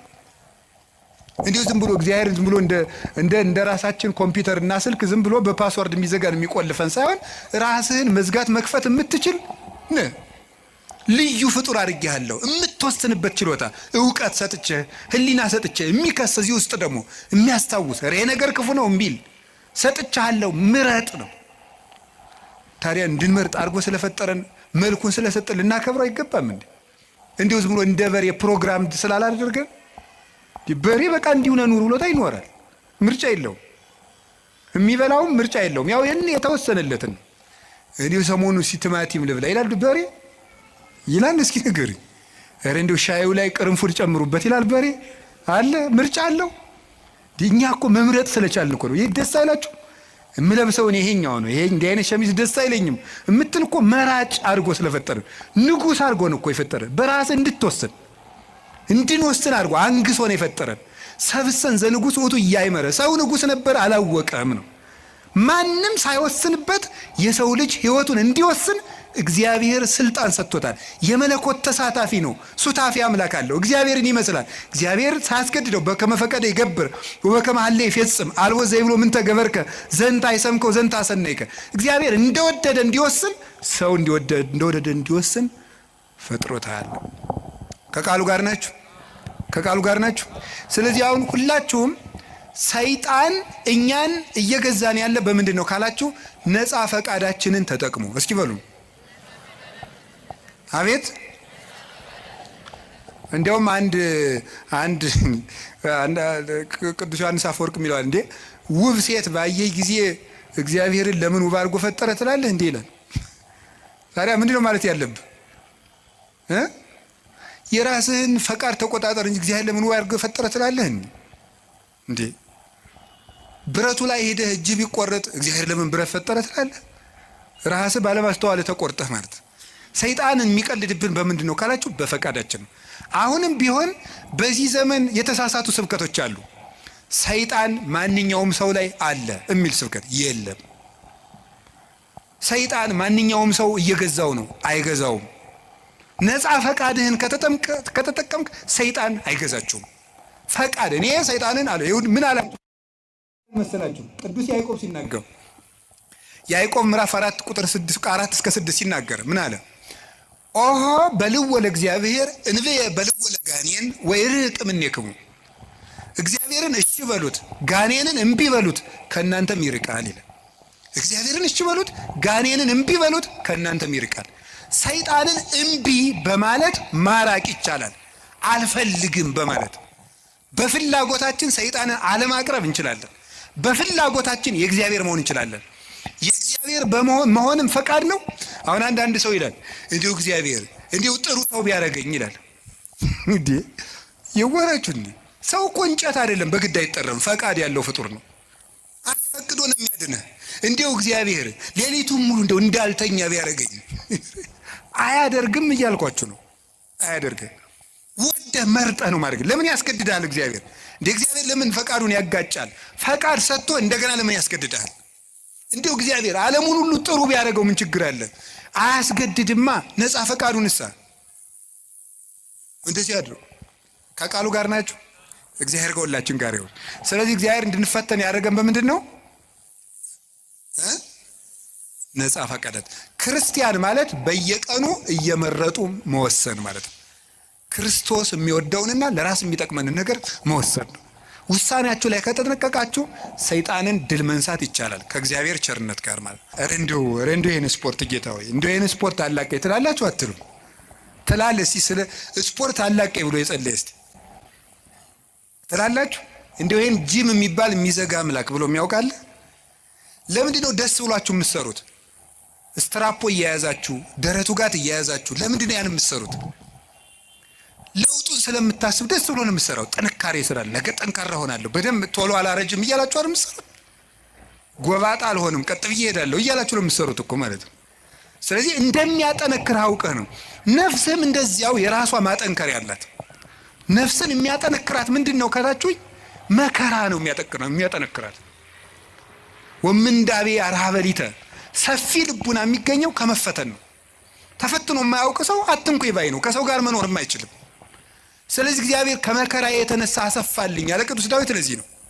መከራ ትዕግስትን እንዲያደርግ ትዕግስትን ተስፋን እንዲያደርግ እናውቃለን። ተስፋ ደግሞ አያሳፍርም ይላል ቅዱስ ጳውሎስ። መከራ ትዕግስትን ያደርጋል። ትዕግስት እንድናገኝ ብርቱ እንድንሆን። የሰው ልጅ እንደ አትክልት ነው።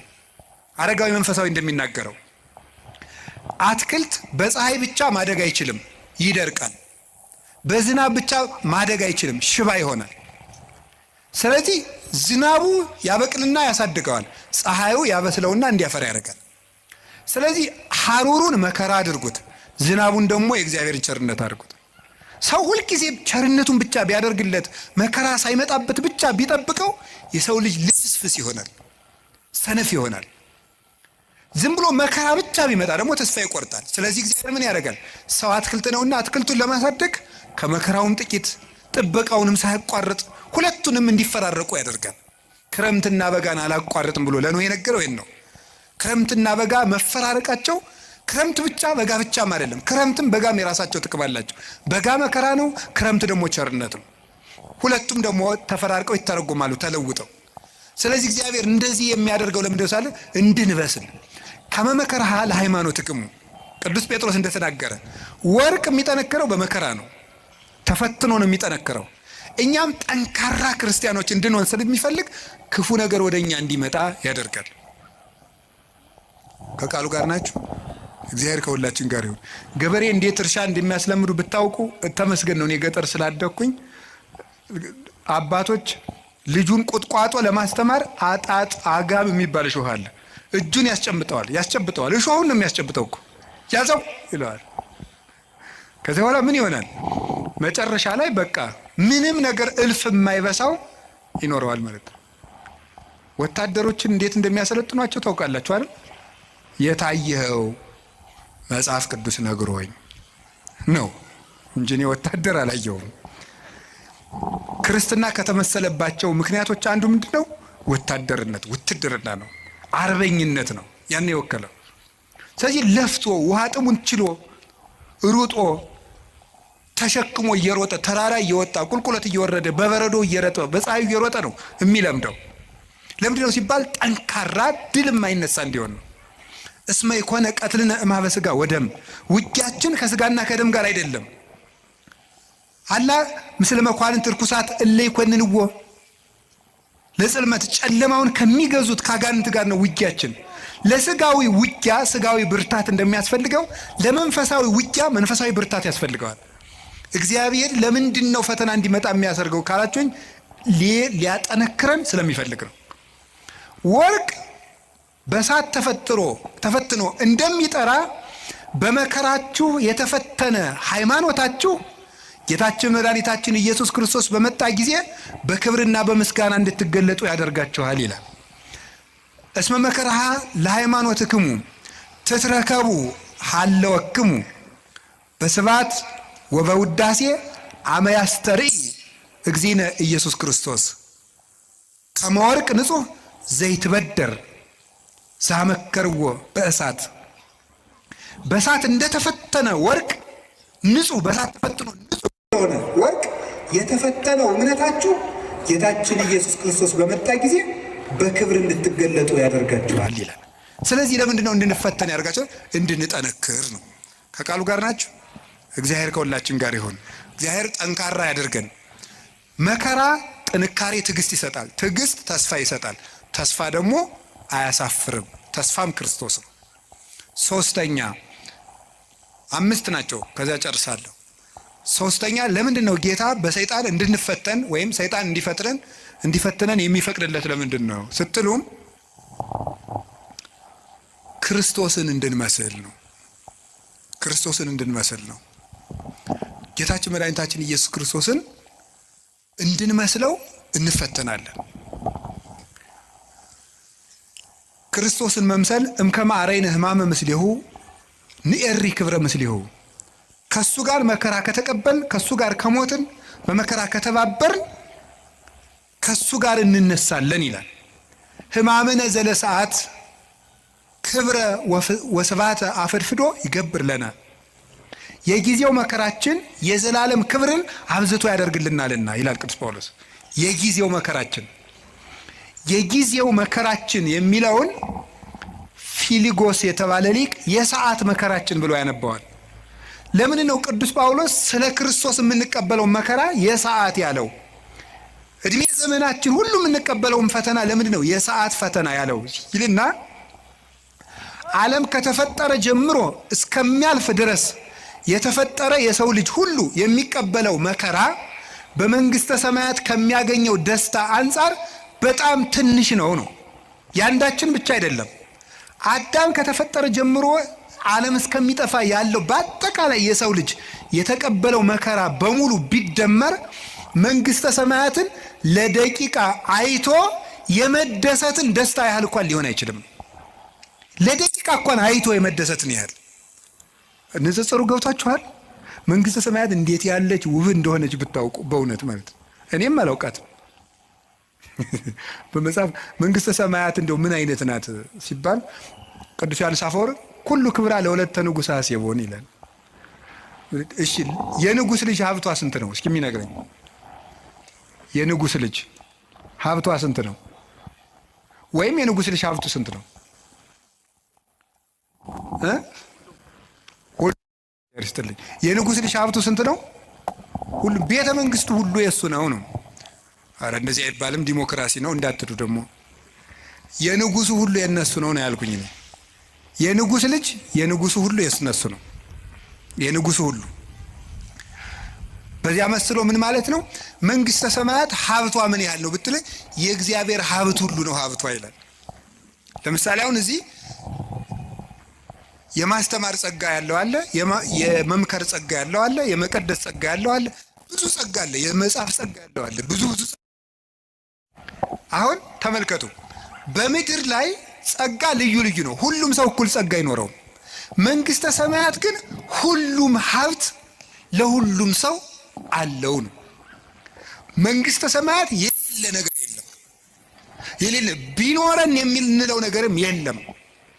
አሁን እዚህ ውስጥ ቢኖረን የምንለው በጣም ብዙ ነው። ጤና ያለው ሀብት፣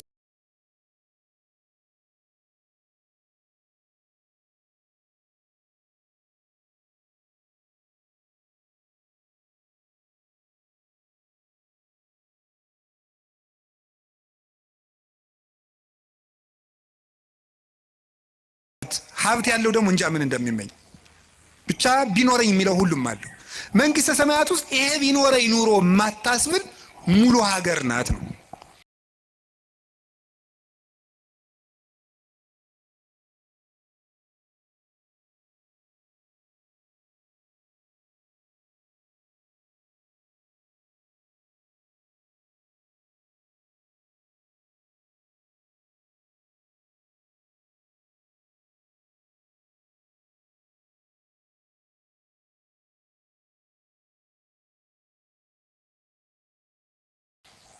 ሙሉ ደስታ የሚገኘው መንግስተ ሰማያት ነው። ስለዚህ ብዙ ደስታ ለማግኘት ከክርስቶስ ጋር እንፈተናለን ነው።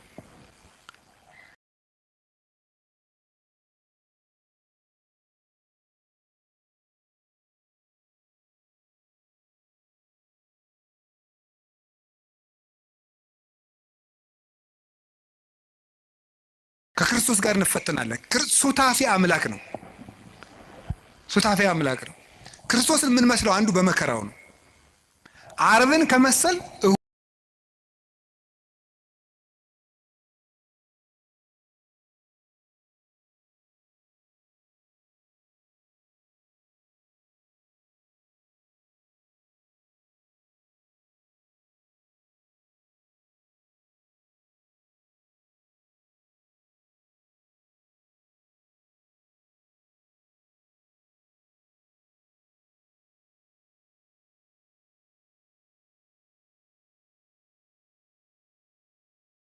እሁድን መስለን እንውላለን ነው።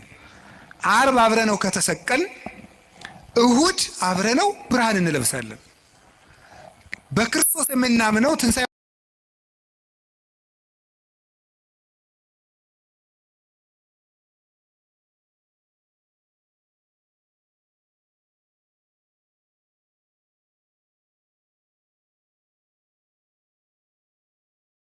ብቻ ሳይሆን ስቅለቱን ጭምር ነው። መቼም ዓርብን ትቶ እሁድን ብቻ የሚያምን ክርስቲያን የለም።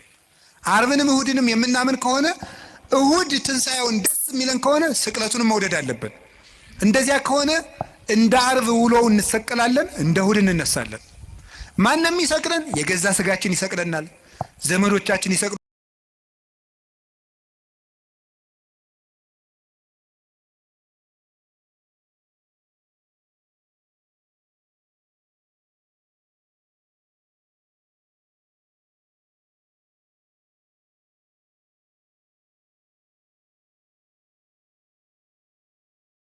ናል ዓለም ትሰቅልናለች፣ ጋኔን ይሰቅልናል፣ ጥቅማቸው የተነካባቸው ሰዎች ይሰቅሉናል። ብዙ ስቅላት አለው። ስቅላት ማለት በችንካር መቸከል ላይሆን ይችላል። ከክፉ ሰው ጋር መኖርም መስቀል ነው። እሱም ራሱ መስቀል ነው። ስድብ መቻል ራሱ መስቀል ነው። ለምንድን ነው እንደው የሚጨቀጭቀኝን እገሌን የማያላቅቀኝ? ከዚህ ጨቅጫቃ ጋር ምንድን ነው እግዚአብሔር ለምን የማያላቅቀኝ? መስቀል ነው። ዓርብን ለምን ትጠላለህ? መስቀል ነው። እንዲሁም ማር ይስሐቅ ምንድን ነው የሚናገረው? ከባልንጀራው ስድብን የሚናገር ሰው የክርስቶስን መስቀል በዕለተ ዓርብን ተገኝቶ እንደተሸከመ ይቆጠርለታል ነው። ስድብ የሚታገሰው ባልንጀራው ሲሰድበው ዝም ብሎ የሚሄድ ሰው እንግዲህ ክርስቶስ ክንድ ሙሉ ችንካር ከታገሰ የወንድምህን የሚጠሉትን አይሁድ ችንካር ከታገሰ የወዳጅህን ስድብ እንዴት አትታገስም ነው። እንደውም ቅዱስ ዮሐንስ አፈወርቅ የሚለው ወዳጆች ጠላቶቻችሁን ውደዱ ብሎ ቢያዘን ወዳጆቻችንን ጠልተን እንደው ምን ይበጀን ይሆን ይላል። ጠላቶቻችሁን ውደዱ ብሎ አዘዞን፣ ወዳጆቻችንን ጠልተንማ ምን እንመልስለታለን ይላል። እስቲ እግዚአብሔር ያሳያችሁ። የሚረግሟችሁን መርቁ ብሎ ሰው ሚስቱን መውደድ ካቃተው፣ ባሏን መውደድ ካቃታት፣ እማምኑትን ውደዱ ተብሎን ክርስቲያን መውደድ ካቃተን እንዴት ብለን ነው አሁን ለክርስቶስ የምንመልስለት? ስለዚህ መስቀል መውደድ ማለት ተከብረን፣ ሰው አይንካን፣ ማንም አይናገረን፣ ተደምጠን እንኑር፣ አንቆንጠጥ። እንዴ አንድ ባይታው ያሉ ነው የተባለው አባ ቤት እንደው ጸልዩልኝ፣ ምን ብዬ ልጸልይልህ? እንደው ቢናገሯት መሬት የሆነች እሺ፣ ምንም በቃ እንደው ጥበበኛ የሆነች እሺ፣ ሰርታ የማትታክት እሺ፣ ያዘዟትን የምትሰራ እሺ፣ አንድ ነገር የማትቀየም እሺ፣ ንግግሯ ለስላሳ እሺ፣ መልኳ የቀረሽ የማትባል ሚስት ስጠኝ ብለው ይጸልዩልኝ። እንዴ እንደዚህ ያሉ ሰዎች ቢኖሩ እኛ ስንመነኩስ ነበር አሉት አሉ።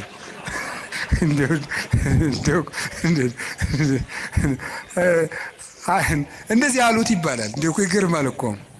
እንደዚያ ስላችሁ ጊዜ ግን እኛ ሴት ጠፍቶ ነው የመነኮስን ማለት አይደለም። እሺ እንደው እናንተ እኮ ክፎች ናችሁ። እንደው እንደዚያ እንዳትወስዱት ደግሞ ማለት ነው። እንደዚያ ሳይሆን ምን ማለት የመሰላችሁ ይውላችሁ በቃ እንደው ምድር የሆነ እንደው ትንፍስ ማይል እንደ የተደላደለ ሰው ስጠኝ መድኃኒዓለም ይላል። ተው እንጂ። እንደዚያ ያለ ሰው የሚገኘው ገነት ስትገባ ነው። የለም እንደዚህ ያለ ሰው እወቁት ነው። አውቀን መግባት አለብን። በተኩላ መካከል እልካችኋለሁ ነው ያለ። በምን መካከል ነው እንዴ? ይገርማችኋል እኮ። በበግ መካከል እልካችኋለሁ እኮ አይደለም፣ በተኩላ መካከል ትኖራላችሁ ነው ያለ። አሰሪ ተኩላ ሊሆን ይችላል፣ ሚስት ተኩላ፣ ባል ተኩላ፣ ተኩላ ልጅም ሊኖረን ይችላል፣ ተኩላ ቄስም ሊኖር ይችላል፣ መነኩሴም አባም ይኖራል። በእነዚህ መካከል እንዲሁ መድኃኒዓለም አቤት እንዲሁ ቢላችሁ ራሱ የምትሉት እነዚህን ክፉ ቄሶች እንዲሁ ምጥጥ ብታደርጋቸው አያደርግም። በተኩላ መካከል ኑር ብለዋል። ኑር በምን መሃል ነው? በተኩላ መሃል ነው የምንኖረው። እንዲሁ ጌታ ሆይ ቸር አባት ስጠን፣ እነዚህን ክፎች አጥፍተን። አያጠፋም። እስከ ዓለም ፍጻሜ መናፍቅም አይጠፋም፣ ሌባም አይጠፋም፣ ሙዳይ ምጽዋት ገልባጭም አይጠፋም፣ ጉቦኛም አይጠፋም፣ ወንበዴም አይጠፋም፣ ዘረኛም አይጠፋም። ተኩላም አለ፣ በግም አለ ክርስቶስ እስከሚመጣ ድረስ። ይሄንን አውቃችሁ ዓርብ አብረነው መዋል፣ እሑድ አብረነው ትንሣኤውን ማክበር። እስኪ ዓርብም አብረን እንውላለን በሉ። እሺ እሑድም አብረን ደስ ይለናል በሉ እንጂ።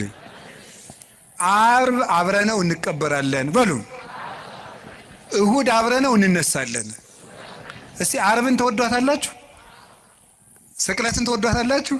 በጣም ጥሩ። ዓርብን ዓርብ እኮ ስቅለት እኮ ገነት የተከፈተበት፣ ዲያብሎስ የተሻረበት፣ ካሳ የተካሰበት፣ ቤዛችን ኢየሱስ ክርስቶስ ለኛ ቤዛ አስታራቂ ብሎ ስጋውን ቆርሶ ደሙን አፍሶ የሰጠበት፣ ማእከለ ሰማይ ወምድር ሆኖ ምድርና ሰማያትን በሙሉ የቀደሰበት ቀን ነው። ዓርብን ከወደዳችሁት ከጎረቤትም ከልጅም ከቤተሰብም ከዚህ ዓለም ሲስተምም ከባለስልጣንም ከምን የምንቀበለው መከራ ሁሉ ዓርብን መሳተፍ ስላለብን ነው። ክርስቲያኖች ይሄንን ሱታፌ ሊያመልጠን አይገባም። እንዲያውም መንግስተ ሰማያት ከዮሐንስ መጥምቅ እስከ ዛሬ ተገፍታለች አለና ምንድን ነው ያለ? ግፏን ይትማሰጥዋ፣ ግፈኞች ይነጣጠቋታል ይላል። ይሄን ምን ይላሉ? መከራ አይለፈን ብለው ልክ የተራቡ ሰዎች የሚወዱትን ምግብ እየተነጣጠቁ የሚመሩት መከራውን እየተነጣጠቁ ትሩፋቱን የሚሰሩት ናቸው። እነ ቅዱስ ፋሲለደስ እኮ ምንድን ነው ያሉት መስላችሁ?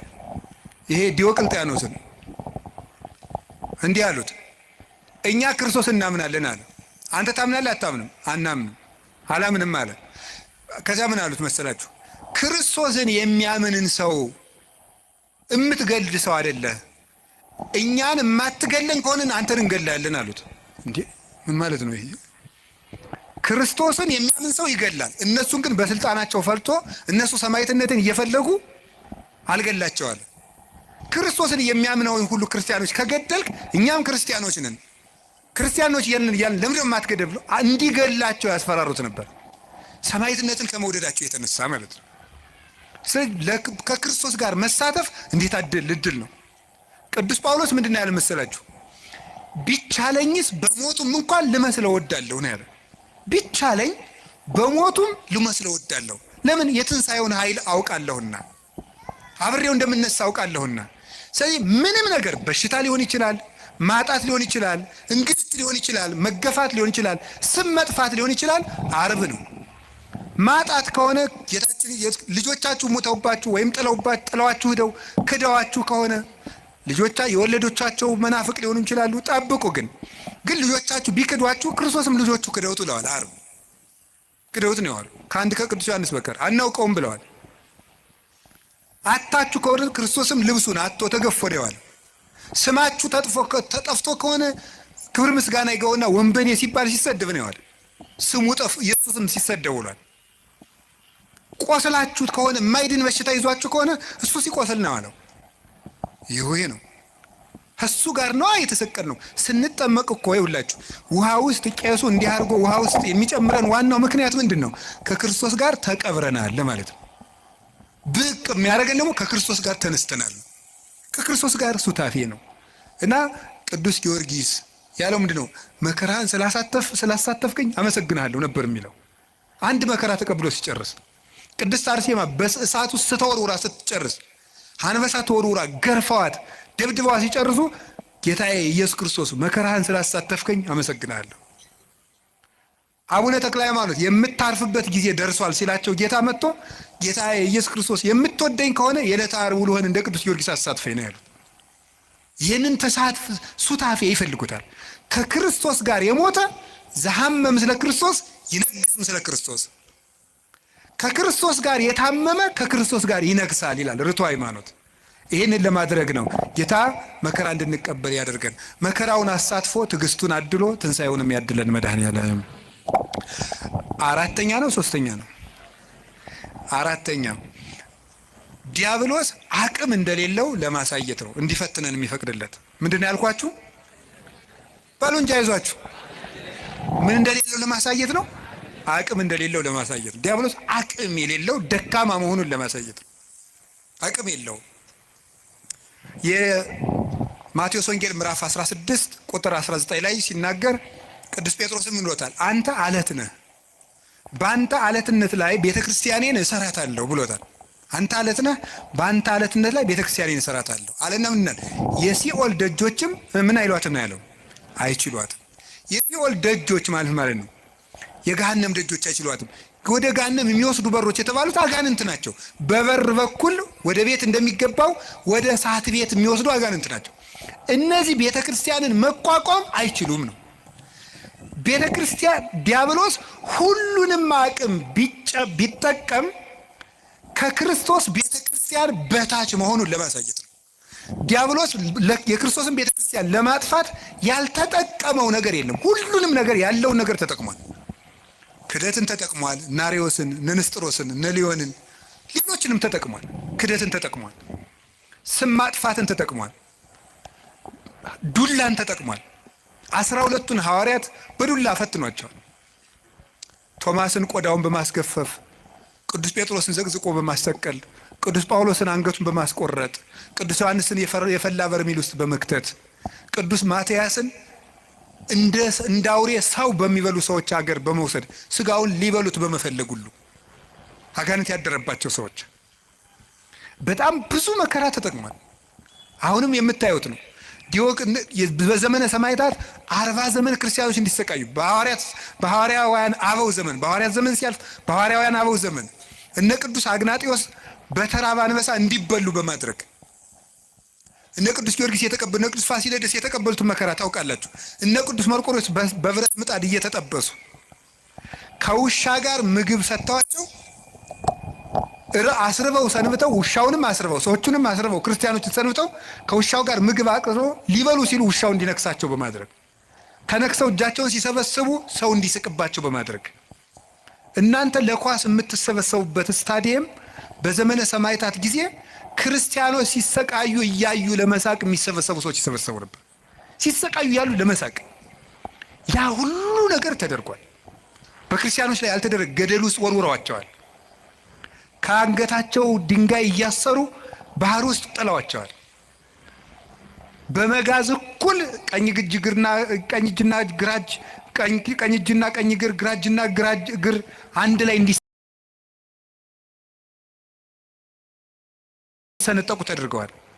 መሬት ላይ ተጋድመው ቀስ ቀስ እየተደረጉ በመጥረቢያ ተቆርጠዋል። እነ ቅዱስ ቶማስ ዘመራስ ደግሞ 22 ዓመት ይችን ቆርጠው አንድ ቀን ቆርጠው ወስደው ያጤሳሉ። አንድ ቀን መሞት እኮ መታደል ነው። የቀረችውን ቆርጠው ደግሞ 22 ዓመት እየቆረጡ ሰውነቱን ለጣዖት አጢሰውታል። ይሄን ሁሉ ተደቅሟል ቤተክርስቲያን ላይ በዘመነ ሰማዕታት ሁሉ አለፈ። አባቶቻችን ስም በማጥፋት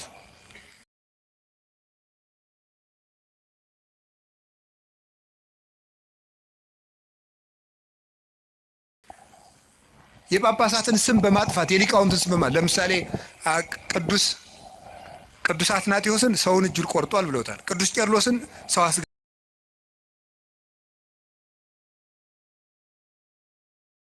ብለውታል። ቅዱስ ጢሞቴዎስን አንዲት ሴተኛ ዳሪ የሐሰት ምስክር አምጥተው ወልዶብኛል እንድትል አድርገዋል። ከኔ ወልዷል ብላ እንድትመሰክር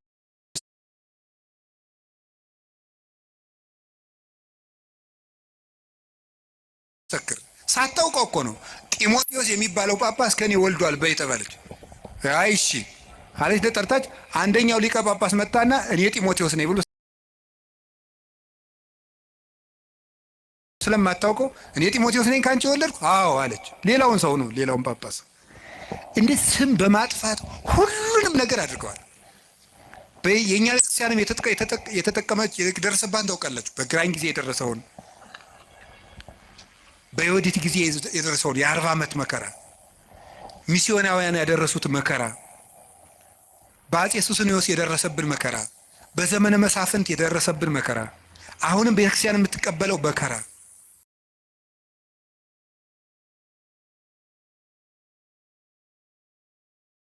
የሁሉ ስቃይ ይደርስብን። ቤተክርስቲያን ስሟ ይጠፋል። ያሰኘው በታሪክ ይቀቅላታል። በታሪክ ጨቋይ ነበረች ይላታል። ያሰኘው ደግሞ ይገፋታል። ያሰኘው ይተቻታል። ያሰኘው ይሰድባታል። ያሰኘው ይበላታል። ያሰኘው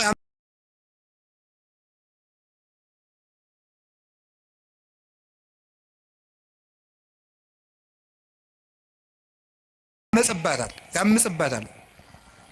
ያሰኘው ይዋሽባታል። የፈለገውን ያደርጋል። እግዚአብሔር ይመስገን ቤተክርስቲያን እስከ ዛሬ አለች። ምክንያቱም ዲያብሎስ ከእግዚአብሔር መንግስት በታች መሆኑን ለማሳየት የእግዚአብሔር መንግስት ደግሞ ማን ናት? ቤተክርስቲያን ናት። ቤተክርስቲያን የእግዚአብሔር መንግስት ናት። የዲያብሎስ ሁሉም አቅም የእግዚአብሔርን መንግስት መቃወም እንደማይችል ለማሳየት ነው። አሁን ዲያብሎስ ሁሉንም ይጠቀማል። ኃጢአትን ይጠቀማል፣ ፖለቲካን ይጠቀማል፣ ዘረኝነትን ይጠቀማል፣ ጭፈራውን ይጠቀማል፣ ሁሉን ነገር ይጠቀማል የእግዚአብሔር መንግስት ለማውጋት። የእግዚአብሔር መንግስት ግን ከዲያብሎስ ከሁሉም ውጊያ በላይ ነው። ሰውን ብትዋጋ ወይ ታሸንፈዋለህ ወይ ያሸንፋል። እግዚአብሔርን ብትዋጋ ግን ትጠፋለህ፣ ትሸነፋለህ እንጂ አታሸንፈውም ብሏል ቅዱስ ዮሐንስ አፈወርቅ። እግዚአብሔር ይህን ለማስተማር ዲያብሎስ ከሰው አቅም በታች መሆኑን ለማሳየት እንዲፈትነን ይፈቅድለታል። አንድ ነገር ግን እንገራችሁ፣ ዲያብሎስ ቤተ ክርስቲያንን አያጠፋትም ማለት እኛ እንጠፋም ማለት እንዳይመስላችሁ። ቤተ ክርስቲያን ማለት ቅድስት የክርስቶስ አካል ናት። አሁን ለምሳሌ የኢትዮጵያ ኦርቶዶክስ ተዋሕዶ ቤተክርስቲያን ሁሉም ምዕመናን በሙሉ ቢያልቁ ቤተክርስቲያን ጠፋች አይባልም። ቤተክርስቲያን የምትባለው የህንድም የሶሪያም የአርመንም ይችም የግብፅም ነው። እነዚህ ሁሉ ቢያልቁ የማትታየው ቤተክርስቲያን አለች። ሩጫቸውን የጨረሱት ያቺ ቤተክርስቲያን አለች። ቤተክርስቲያን አጠፋም ማለት ይሄንን የሚያመለክት ነው። እና ቤተክርስቲያን አጠፋ የሚባለው በዲያብሎስ ሐሳብ ሳይሸነፉ የእግዚአብሔርን ሐሳብ አገልግለው የሚሞቱ ወዳጆቹን ሲመለከት የሚነገር ነው። ለኛ ሲሆን ደግሞ እናንተም ከፈቀዳችሁ ነፃ ፈቃዳችሁን ከተጠቀማችሁ ዲያብሎስ ከናንተ በታች ነው ለማለት ነው። ከማን በታች ነው? በሉ ንገሩኝ እንጂ ከማን በታች? ከዲያብሎስ በታች ነው። ከዲያብሎስ በታች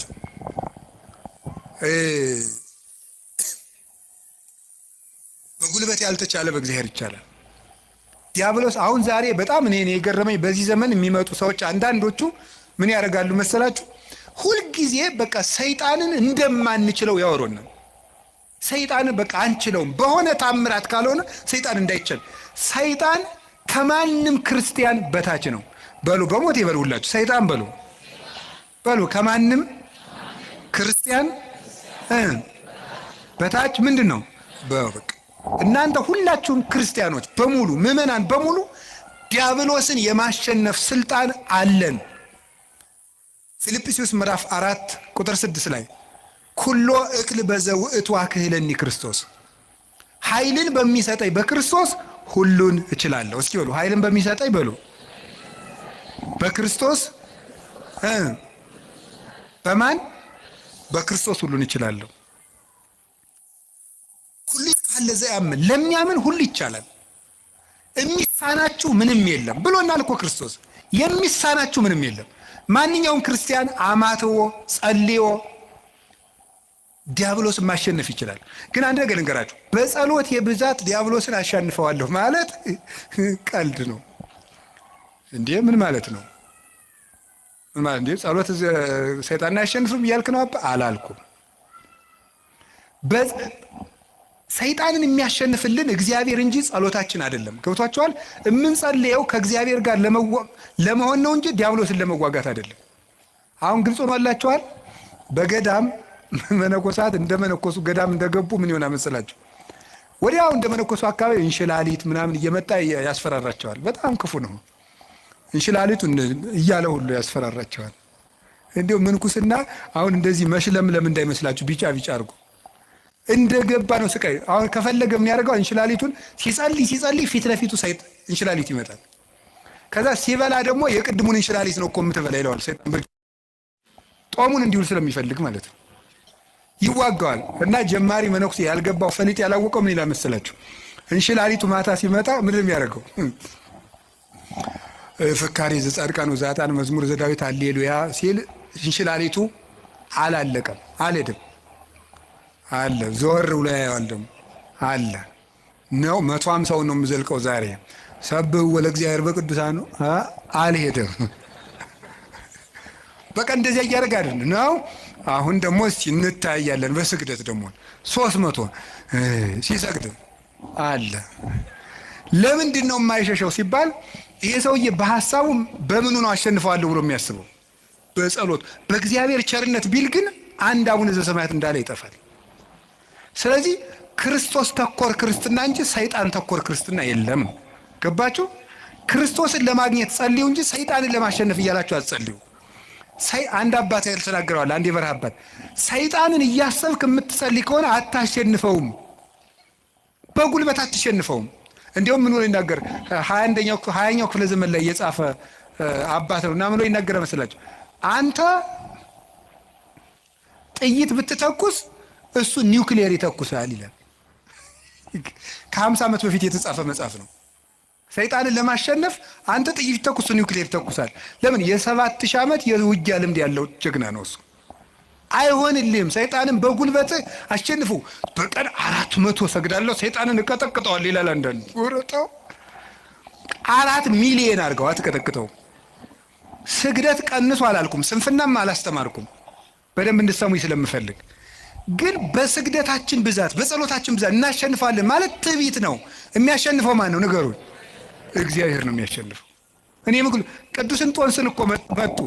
ቅዱስ እንጦንስ ከባቱ ከሚጸልዩበት መሃል ምን መስል አጋንንት በሙሉ የሰውዬ እንግዲህ ብለው ማስወጣት ሳቃታቸው ቢሉ አንድ ቀን እስኪ አውሬውን እንሆንበትና እንደራጅና ብሎ ተደራጅተው ምን ወጡ? አንተ እባቡን፣ አንተ ደግሞ አይጥውን፣ አንተ ደግሞ እንዲስቅ ይሆነ አንድ እንደው እኮ ይገርማል እኮ አባ ፓምቦ የሚባለው ሰይጣን ራሱ ለመፈተን አባ ፓምቦ የሚባለውን አባት ለመፈተን ሰይጣን ምናል በጣም ብዙ ሺህ አጋንንት አልስቅም ብሎ አርምሞ የያዘ አባት ነው። በጣም ብዙ ሺህ አጋንንት አንድ ብርሌ ማንሳት አቅቷቸው ያሳዩታል፣ እንዲስቅ ማለት ነው። እሱ ግን መሳቁን ትቶም እንዳለ ታውቃላችሁ። ይሄ የሚያሳየው አቅመ ቢስነታችሁን ነው አላቸው። እንኳን ሊስቅ ማለት ነው። ሰይጣን በማሳቅም በምን ስልቱ ብዙ ነው። ወደ እንጦንስ ሲመጡ ዘንዶ ሆኖ ይመጣል፣ እንደ እባብ የሚያፏጫል። አስባችሁታል ምዕመናን? ዘንዶ ቢመጣባችሁ፣ ዘንዶ ብዙ ሲሆን፣ ከዛ ደግሞ እባብ ቢመጣ፣ ከዛ ደግሞ ጊንጥ ቢመጣ፣ እንደገና ነብር ቢመጣ፣ እንደገና አንበሳ ቢመጣ፣ እንደገና ጅብ ቢመጣ፣ አይጥም ቢመጣ፣ ኧረ እኔ ራሱ አይጥ ራሱ አሁን ሌሊት አሁን አይጥ መጣ ደህና ናችሁ ብትል አታስፈራም? ያ ሁሉ እንደ ሰው እየተነጋገረ እያፏጭ መጣ። እንዴ እኮ ይገርማል እኮ። ምንድን ነው ያላቸው? ይሄ የሚያሳየው አቅም እንደሌላችሁ ነው አለሱ። አቅም ቢኖራችሁ ኑሮ ለእኔ እኮ አንዱ ጅብ ይበቃኛል አላቸው። አቅም ስለሌላችሁ ግን ብዙ ናችሁ መጣችሁ። ይሄ አቅም የላችሁም፣ ግን እኔ አቅም የለኝም ክርስቶስ ይዋጋችሁ እንጂ ሲላቸው ሁሉም ብትን ብለው ጠፉ። ክርስቶስ ይዋጋችሁ፣ እኔ አቅም የሌለኝ ሰው ነኝ በማለቱ ማለት ነው። ስለዚህ እግዚአብሔር ይርዳን ነው እንጂ ተመስገን። እኔ እንደው አንዳንድ ደጋግ ምዕመናን ራሱ ሳገኛቸው ተመስገን፣ ይኸው 5 ዓመቴ ነው፣ መቁጠሪያ ቆጥራለሁ፣ አብይ ጾም ጾማለሁ፣ ሰይጣንን እየቀጠቀጥኩት ነው። እሱ ነው እየቀጠቀጠ ያለ ጌታ። እንደዚህ ማለት በራሱ መቀጥቀጥ እኮ ነው። እውነቴን እኮ ነው። ሰይጣንን ተመስገን ነው እየቀጠቀጥኩት ነው አይባልም። ሰይጣንን የሚቀጠቅጠው ማን ነው? ምን አለ? እግዚአብሔር አምላከ ሰላም ይቀጥቅጦ ለሰላም ታይተ እገሪክሙ፣ የሰላም አምላክ እግዚአብሔር ሰይጣንን ከእግራችሁ በታች ይቀጥቅጠው ብሏል። ሮሜ 16:16 ላይ ዲያብሎስን በጉልበታችን አናሸንፈውም፣ በእግዚአብሔር ቸርነት ግን እናሸንፈዋለን። ስለዚህ ዲያብሎስ ከኛ አቅም በታች ነው፣ በእግዚአብሔር ቸርነት እችላለሁ በሉ። እንትን ካልሄድኩ ሰይጣን አይወጣም፣ እንትን ካልሄድኩ እንትን ሰይጣን አይወጣም እያላችሁ እንደዚህ አትበሉ። ዲያብሎስን ዓለምን የሚያሸንፈው እምነታችንና ከክርስቶስ ጋር መኖራችን ነው። ጌታችን ኢየሱስ ክርስቶስ እውነተኛ ብርሃን ነው። ዲያብሎስ ደግሞ ጨለማ ነው። ብርሃን ደግሞ ጨለማ ባለበት አይኖርም። ወደ ብርሃን ፊታችንን እንዙር። ዲያብሎስ በእኛ ላይ አቅም የለውም እና እጃችሁን አትስጡ። ማንም ሊጫወትባችሁ አይገባም። ይሄ ጠንቋዩ ሁላ እየመጣ እየሮጠ በእውነቱ ሰይጣን ማን ትባላለህ? ሰይፉ ጨንገር የት ነው ያስካት? ትምህርት ቤት ምንድን ነው እንዲህ ያለ ነገር? ነውር አይደለም እንዴ? ማን ነው የደገመባት? ያክስቷ ልጅ እንዴ! ይሄ ነውር አይደለም? እግዚአብሔር እስቲ ጠብ የሚዘራ ታምር ያደርጋል? እስቲ ንገሩኝ በሞቴ ሌላውን ንገሩኝና እግዚአብሔር ሰው እንዲጣላ ይፈልጋል? አሁን አጋንንት በሚለፈልፉበት ስንት ሰው ተጣልቷል። በሞት እየተፈላለገ ነው ያለ። እገሌ ደግሞ ብኝ ነው ሀብት ያሳካልኛል፣ እገሌ ደግሞ ብኝ ነው ትምህርት ሳይሳካ ይቀር እየተባለ። እግዚአብሔር እኮ የፍቅር አምላክ ነው። አጋንንትን ሲያወጣ ዝም ብሎ ያወጣቸዋል። የእግዚአብሔር ታምር ሌላ ችግር ፈጥሮ አይሄድም። ትክክል አይደለም። ስለዚህ የእግዚአብሔር ቤተሰቦች አጋንንትን የምንዋጋው ከእግዚአብሔር ጋር በመሆን ነው። ከማን ጋር ነው? ከእግዚአብሔር ጋር የምንሆነው ምንድን ነው? የማቴዎስ ወንጌል ምዕራፍ 28 ቁጥር 19 ላይ አነ ይሄሉ ምስሌክሙ እስከ ልቀት ዓለም፣ እኔ እስከ ዓለም ፍጻሜ ከእናንተ ጋር ነኝ ብሏል። ለማን ያላቸው? ለሐዋርያት በሉ። ለማን? እኔ እስከ ዓለም ፍጻሜ ከማን ጋር ነኝ? ሐዋርያት ዛሬ አሉ፣ በስጋ አሉ። በእናንተ ቤተ ክርስቲያን እኖራለሁ እያላቸው ነው። ስለዚህ ከእግዚአብሔር ጋር ለመኖር ቤተ ክርስቲያን ውስጥ አትጥፉ። እንዲያውም ንገራችሁ እንዲያው ሰይጣን የሚያስለቅቅ ጸበል የትኛው ነው? የዮሐንስ መጥምቅ ይሻላል። አቡነ ተክለ ሃይማኖት ጥሩ ናቸው አሉ። የሚካኤል ነው ጥሩ። የትኛውም ቤተ ክርስቲያን ውስጥ አጋንንት ይሸነፋል። እስኪ በሉ የትኛውም በሉ። ቤተ ክርስቲያን ውስጥ ማን ይሸነፋል? አጋንንት ይሸነፋል። ከቤተ ክርስቲያን ጋር ህብረት ይኖራችሁ። ሚካኤል ከሆነ ደብራችሁ ሚካኤል ጋር ህብረት፣ እዚያው ሁሉ፣ እዚያው ክርስቶስ አለ። ገብርኤል ከሆነ እዚያው ህብረታችሁ፣ እዚያው ህብረታችሁ ውስጥ አትነጠሉ። የክርስቶስ ህዋስ መሆናችንን ጠብቁ። ክርስቲያን የክርስቶስ ህዋስ ነው። ህዋሱ የሚበሰብሰው ከአካሉ ተቆርጦ ሲጣል ነው። ካልተቆረጥን እኛን የሚነካን የለም። ህዋሱ ቤተ ክርስቲያን አካሉ ናት። ክርስቶስ ራስ ነው። እኛ ደግሞ እቺ ጣት ናት። እቺን ጣት ምስጥ የሚበላት ተቆርጣ ስትወድቅ ነው። ከአካሏ ጋር ከኖረች የሚነካት የለም። ቤተ ክርስቲያን የክርስቶስ አካል ናት። ከቤተ ክርስቲያን ጋር ህብረት ካለን ዲያብሎስ እኛን መንጠቅ አይችልም። እግዚአብሔር ከሁላችን ጋር ይሁን። የመጨረሻው አምስተኛው እግዚአብሔር ለምን ሰይጣን እንዲፈትነን ይፈቅድለታል። አምስተኛው ከፈተናው ስለምናተርፍ ነው። እስኪ በሉ ድገሙ። ስለምናተርፍ ወይም ደግሞ ምን ስለምናገኝበት ይመስላችኋል? ጸጋ ስለምናገኝበት ማለት ነው። ጸጋ ስለምናገኝበት አንድ ሁለት ነገሮችን ልጠቁምና ልጨርስ እዚሁ ሀሳብ ላይ። ለምሳሌ እግዚአብሔር ዲያብሎስ ኢዮብን ልፈትነው ሲለው ምን አደረጉ? ፈቀደለት? ከለከሉ? በል ንገሩኝ እንጂ። ፈቀደለት። ምኑን ፈተነው? ገንዘቡን ጨረሰበት። ከዛ ቀጥሎ ምኑን ጨረሰበት? ልጆቹን ጨረሰበት። ከዛ ቀጥሎ ምኑን? አካሉን። ሶስቱንም ነው ያጣ። ገንዘቡንም አጣ። ሰው እኮ ገንዘብ ቢያጣ ልጆቹ ሰርተው ይሰጡታል። ልጅ ቢያጣ ራሱ ሰርቶ ይበላል። ኢዮብ ሶስቱንም ነው ያጣ። ልጅም አጣ፣ ገንዘብ የሚያመጣ ልጅም አጣ፣ ሰርቶ የሚኖርበት ጉልበትም አጣ። ሶስቱንም አጣ። ዲያብሎስ ያን ሁሉ ሲነሳው እግዚአብሔር ዝም አለ። መጨረሻ ላይ ግን ከ7 ዓመት ፈተና በኋላ እግዚአብሔር እጥፍ ልጅ፣ እጥፍ ከብት፣ እድሜም ጨምሮ ሰጠው ይላል። ማሪሳቅ ይላል እስመ እግዚአብሔር ሎቱ ስብሐት በእንተ ብዝኃ ጸጋሁ ያበዋ ለነፍስ ውስተ ኩሉ ጻዕረ ምንዳቤ። እግዚአብሔር ክብር ምስጋና ይግባውና ለነፍስ ስለሚሰጣት ብዙ ጸጋ ሲባል ሰውነትን ወደ ብዙ መከራ እንዲገባ ያደርጋል ይላል። እንድናተርፍበት ነው። ጸጋ እንድናተርፍ ነው። የመጀመሪያው ነፍሳችን እናተርፋታለን፣ ስጋችን እናተርፋለን። ምናልባት ከፈተና እንግዲህ እግዚአብሔር መሸለመኝ እንዳትሉ፣ ሽልማቱ ወይ ጊዜ ያለው ካልተሸለማችሁበት ደግሞ በነፍስ ሸልሟቸዋል ማለት ነው። ይህን ነው መረዳት የሚገባው። ቅዱስ ጳውሎስ ታሞ ነበረ። ታሞ እግዚአብሔር አድነኝ አስተብቋይ ክወለ ጊዜ የስልሰ ጌታዬን 3 ጊዜ ፈውሰኝ አልኩት አለ። ከፍተኛ ራስ ምታትና ውጋት ነበረበት። ሌት እንኳን እየሰፋ ቀን ሙሉ የሚያስተምረው ቅዱስ ጳውሎስ ምንድነው ያለው መሰላችሁ? ጌታዬ ፈውሰኝ አለው። ምንድነው ያለው? ፈውሰኝ ሲለው ጌታ ምንድነው ያለው? ያክለከ ጸጋዬ ይበቃሃል አለው። ምን ይበቃሃል ነው ያለው?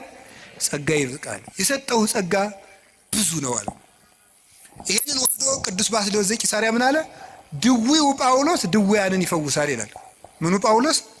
ድዊው ጳውሎስ ህመም አለው።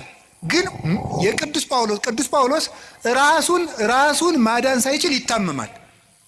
ግን የጨርቁ ጫፍ ተቆርጦ ሲሄድ ሞት ይፈራዋል። የቅዱስ ጳውሎስን ልብሱን እኮ ሞት ይፈራዋል። ከጨርቁ ጫፍ ተቆርጦ ሄዶ ከሞተ ሰው ላይ ሲጣል ሙት ይቀሰቀስ ነበረ። ሞትን የሚሽር ስልጣን ያገኘው ታሞ ነው። መታመም ጸጋ ያሰጣል። ስለዚህ እግዚአብሔር ለምንድን ነው ሁሉ መከራ የሚያደርገው ሲባል እንድናተርፍበት ነው። እንድናተርፍ ስለሚፈልግ እግዚአብሔር ሰይጣን ሲፈትን ዝም ይለዋል። ባኮቴት በምስጋና በትዕግስት ከተቀበልነው ሁሉም ነገር ለትርፍ ነው። መንግስተ ሰማያትን እናተርፍበታለን። ደስታን እናተርፍበታለን። ኦርቶዶክሳዊነት ማለት መከራ ውስጥ ገብቶ ደስታን ማግኘት ነው። ክርስቲያን ሆናችሁ ደስታን ማንም እንዳይነጥቃችሁ የምትፈልጉ ከሆነ ሁልጊዜ ስታዝኑ ነው የምትኖሩት። ክርስቲያንነት ማለት ዓለም የማይደሰትበትን ነገር መርጦ የማይነጥፍ ደስታ ውስጥ መግባት ነው። ያ የማይነጥፍ ደስታ ክርስቶስ ነው። እንዲህ አላቸው ሐዋርያትን፣ ወለፍስሐክሙ አልወዘ ያይደክሙ፣ ደስታችሁን የሚወስድባችሁ የለም አላቸው። ደስታችሁን የሚወስድባችሁ የለም አላቸው። ከዛ አይናቸው እንደሆነ አውጥተዋቸዋል፣ እጃቸውን ቆርጠዋቸዋል፣ ገርፈዋቸዋል፣ ከምኩራብ አውጥተዋቸዋል፣ የፈላ እሳት ውስጥ ጥለዋቸዋል፣ ወርውረዋቸዋል፣ ደብድበዋቸዋል፣ ከበሬ ጅራት ቋጥረው ጎትተዋቸዋል። እንደዚያ ከሆነ ደስታችሁን የሚወስድባችሁ የለም የሚላቸው ለምንድን ነው? ደስታቸው ማን ስለነበረ ነው? እኔን የሚወስድባችሁ የለም ነው። በልብስ ልደሰት ብትል ልብስን ወይ ሰዎች ይወስዱታል፣ ወይም የተሻለ ልብስ አሰፍተው የሚመጡ ሰዎች ያስቀኑና በአንተ ልብስ መደሰት ታቆማለህ። በጤና ብትደሰት ሲያምህ ይከፋል። በመልክ ብትደሰት ስታረጅ ይከፋል። በሚስታችሁ ብትደሰቱ ስትሞት ይከፋችኋል። በባል ብትደሰቱ ሲሞት ይከፋል። ቅዱስ ጎርጎርዮስ እንደተናገረ በሀብት ብትደሰቱ ስታጡ ትከፋላችሁ። በሹመት ብትደሰቱ ስትሻሩ ይከፋችኋል። በክርስቶስ ብትደሰቱ ግን ማንም አይወስድባችሁ። እሱን ማን ይነጥቀናል? ሁሉ ይወሰዳል። የማይወሰድ ሀብት ክርስቶስ ነው። ስለዚህ ቅዱስ ጳውሎስ ምን አለ? እላችኋለሁ በክርስቶስ ደስ ይበላችሁ አለ። እላችኋለሁ በማን ደስ ይበላችሁ አለ? ደግሜ እላችኋለሁ በክርስቶስ ደስ ይበላችሁ አለ። ሁልጊዜ በጌታ ደስ ይበላችሁ አለ። ለምን ነው ሁልጊዜ በጌታ ደስ ይበላችሁ? አሁን ምግብ ሁልጊዜ ማስደሰት ይችላል? እስኪ አሁን ጧት የበላነውን ምግብ ማታ እንደገናም ጧት አያስደስትም። አንድ ልብስ እኮ እንደውም ጥሩ ልብስ የሚያስደስተው አልፈን ስለምንለብሰው ነው። ሁሉ ነገር ሁልጊዜ አያስደስትም። አንድ ቀን ቢያስደስት፣ ክርስቶስ ግን ሁልጊዜ ደስታችን ነው። ይሄን ደስታ ለማግኘት የማያልቅ ደስታ ለማግኘት ጥቂት ደስታዎቻችን እንድናጣ ይፈቅዳል ክርስቶስ። የማይነጥፈው ደስታችን መድኃኔ ዓለም ነው። የልቡናችን ደስታ፣ የነፍሳችን ረሃብ፣ ጥጋባችን፣ የልቡናችን ዘውድ፣ የሰውነታችን ትምክት እርሱ ክርስቶስ ነው። ሁልጊዜ በክርስቶስ ደስ ይበላችሁ። ወስብሐት ለእግዚአብሔር።